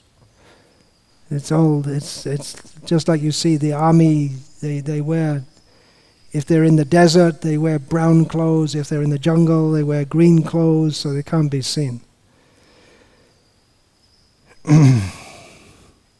So there's a whole thing. There's Surya Kund. Bhaktisiddhanta Saraswati Thakur said the highest pastimes are not the Rasalila, they're not at Radha Kund, they're at Surya Kund, where Radha and Krishna meet in the daytime, at noontime. That's the time for the sun. They meet at noontime. On the pretext of worshipping Surya Dev, Radha goes out in the forest and meets Krishna, who disguises himself as a pujari. And there are so many stories which go on. The whole thing is to bring them together, but they must separate also. Bring them together, separate. Even for a second, if they can come together. There are the regular pastimes, nighttime pastimes, Surya Kund pastimes, and always there's it's always new and fresh, and they're always, Krishna, his whole meditation is how he can meet with Radha, and Radha's whole meditation, how to meet with Krishna, and all the gopis, they're all meditating like that. And the Mother Yashoda doesn't know anything about it whatsoever. She just thinks Radha is a very nice girl. And Kutila and Jatila, their whole meditation is how to stop it. And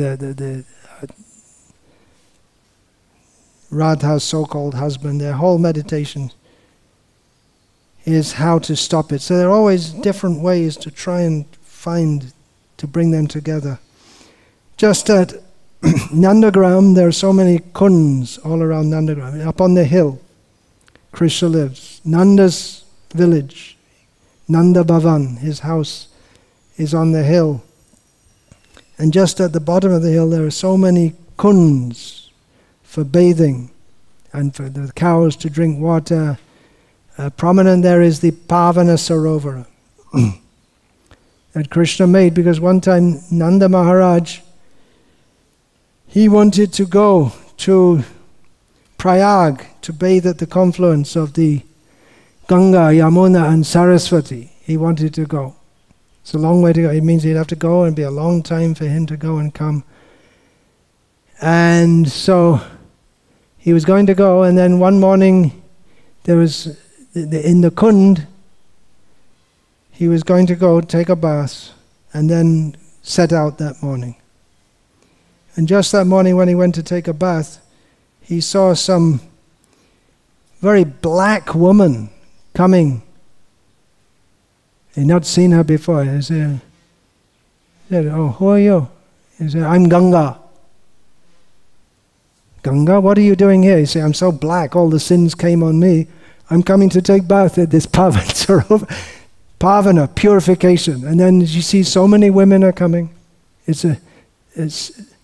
So many women are coming. I'm Yamuna, she's black anyway. I'm Saraswati, I am the Gomati, and all the rivers. And they thought, oh, and I don't need to go. All the rivers are coming here to get purified. So Krishna showed that this most purifying place.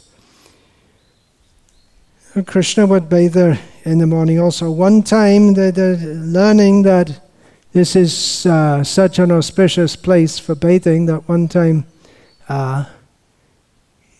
Jatila Kutila, they came on a special occasion to bathe there also with Radha, because you have to keep her with you, right? You let her alone and you don't know what she's doing.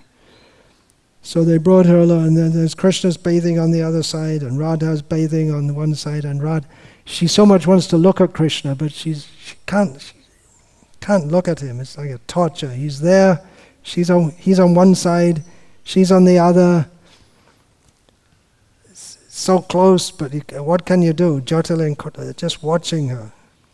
So then she has to bathe. Generally, the women, they don't bathe by going fully underwater. They only go up to the neck. But Radha, she went fully underwater. At the same time, Krishna went underwater, quickly swam across, embraced her and ran back. No one saw anything. So Radha comes up looking very blissful, but at the same time disappointed, because it was just for a second. And they got out, and Jatila and Kutila, very good. We took her, we did it. We got her to take bath, and no Krishna. But Krishna got her. She got Krishna. Now Krishna could have just told Kutila and Jatila, look, just stop all this nonsense. I'm the Supreme Personality of Godhead, don't you know? All the Vedas know. Shukdev knows. Vyasadeva knows. I'm the Supreme Lord. Just leave me and stop harassing us. They won't believe him. You can show the universal form. Look, I'm going, just another trick. Krishna, he showed to Duryodhana in multiple forms. Duryodhana, it's just some magic. He won't believe. You're just a big monkey, they used to accuse. You're just a big monkey. You're always monkey, like monkeys, they run around with all different girls, different female monkeys. And big monkey means the leader of the monkeys goes stealing butter, and the big monkey, he takes the butter and distributes it to all the monkeys. That's what you do, right? You steal the butter and you give it to all the monkeys. You're just a big monkey. That's all. You're not God. God doesn't do things like that. They won't accept. He can tell that he's God. Who's going to believe him in Vrindavan? Hey, God, he's a thief. He's running around with women. He's chasing after cows. They worship him. They worship Narayana. They worship Narayan, but Narayan, he's this stone here, but Krishna? Well, crazy. It's just another of his nonsense things. He's so outrageous. He'll come and steal our butter, he'll come and steal our daughters, and then he says he's God. A completely outrageous person. How can you believe? Even if he says he's God, no one's going to believe him. And even if he shows them from time to time that he's God, they think, oh, yeah. Anyway, he's hungry. We have to feed him. And one time he showed the gopis. He was telling, "I'm Ram. I'm Ram. I'm God. I'm Narayan." Yeah, you're just playing with monkeys. At least the monkeys of Rama, they did something useful. They built a bridge of stones to go to Lanka. All your monkeys do is harass us and steal our butter, like you. So then Krishna got all the monkeys. Okay, I'll show them. And he made a bridge of stones across Pavana Sarovar. It's not bad. It's not over the ocean, but it's pretty good. Okay, we accept that. And forget. Because who wants God in Vrindavan? They want Krishna. You see, Narayan comes, Namo Narayana. Where's Krishna? It's the land of love, where God, who's the supreme in everything, he is defeated by the love, particularly of the gopis. He says, well known, ye yata mang prapadyante tangs tathaiva bhajamyaham. Whoever, as they surrender to me, I reciprocate. You're nice to me, I'm nice to you. In fact, if you're nice to me, I'm much nicer to you than you can be nice to me, because I'm God. But in Vrindavan, he has to tell the gopis, Napare ham niravadya sangyujam svasadu krityam vibudhayusha piva yamabhajan durjarageha shrinkala sangvrishya tadva pratiyatu sadhuna. Srila Prabhupada's translations. I am not able to repay the debt to you for your spotless service, even in a lifetime of Brahma. Your connection with me is beyond reproach. You have worshipped me, cutting off all domestic ties, which are difficult to break. Therefore, please let your own glorious deeds be your compensation. Krishna admits defeat.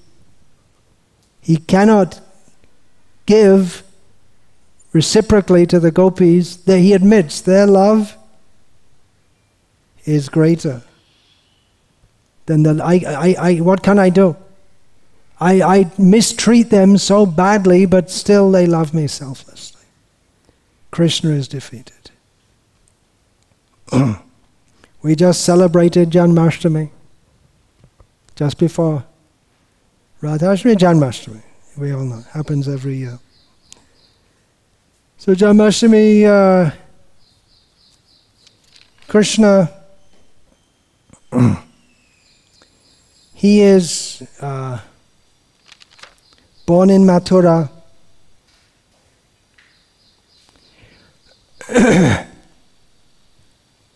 Then he goes to Vrindavan. He's born in Mathura and he goes to Vrindavan. Why? A fear of Kamsa. He shows he's God, appears as Adbhuta Balaka, an amazing young boy, 4 hands.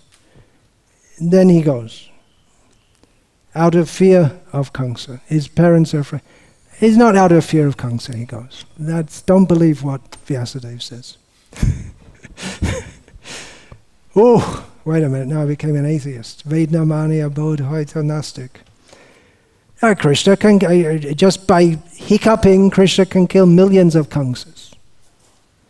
The Kamsa, he conquered all the demons and all this Putana, Baka, Agha, he conquered them all, and then he conquered all the heavenly planets, all the demigods. Then he came and made his kingdom in Mathura.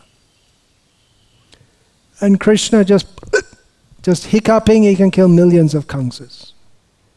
So he could have killed Kamsa and all of the demons, and then gone to Vrindavan, and then a crow would have never come and taken him away to kill. But he couldn't wait. He couldn't wait.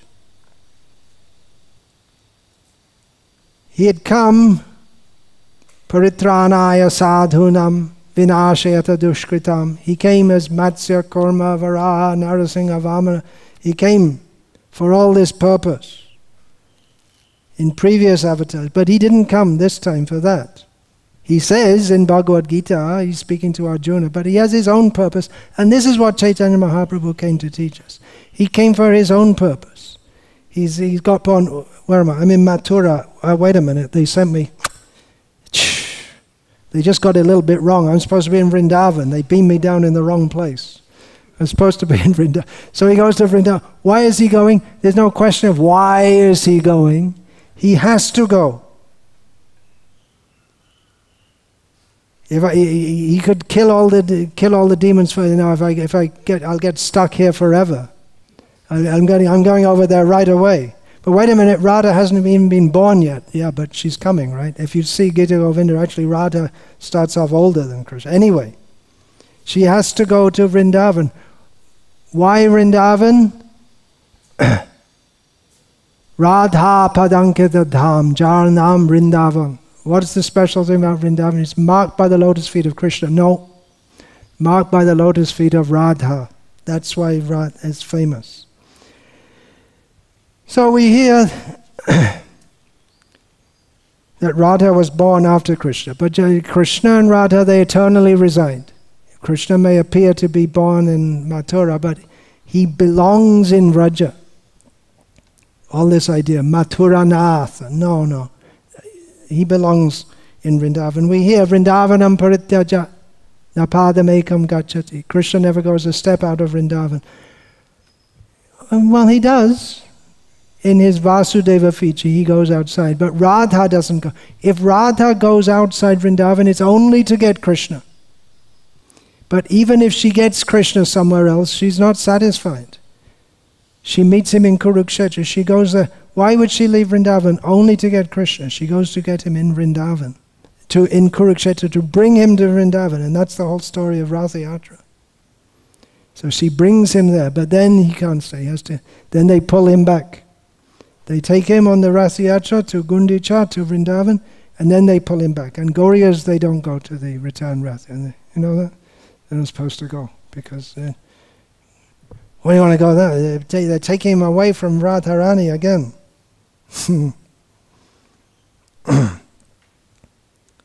She doesn't want Krishna. Exactly, she wants Krishna in Vrindavan.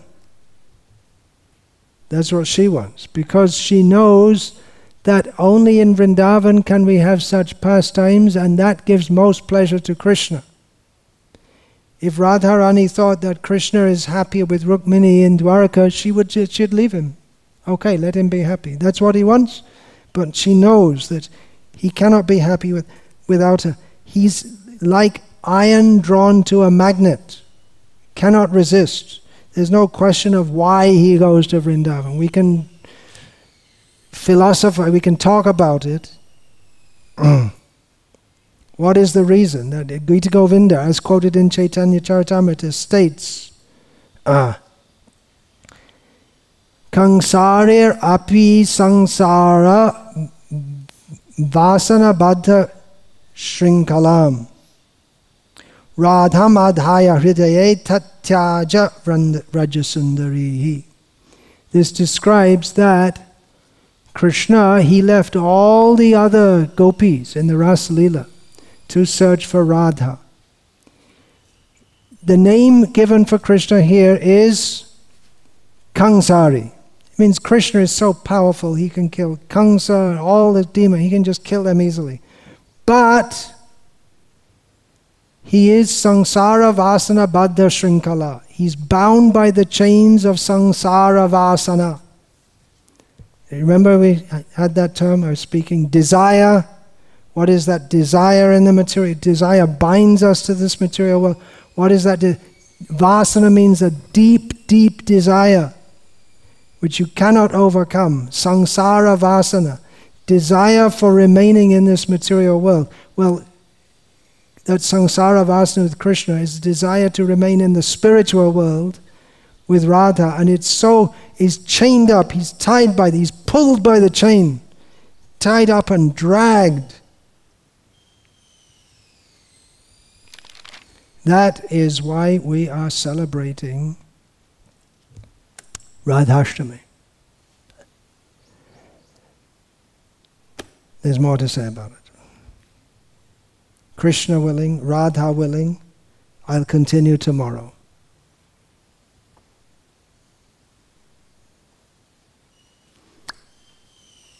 Vancha kalpatarubhyascha kripa sindhu evacha patitanam pavanebhyo vaishnavebhyo namo namah. Dante nithaya churnakam padayani patya.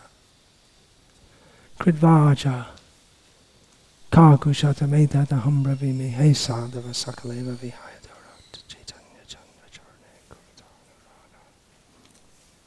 His Holiness Bhakti Vikasa Swami Maharaj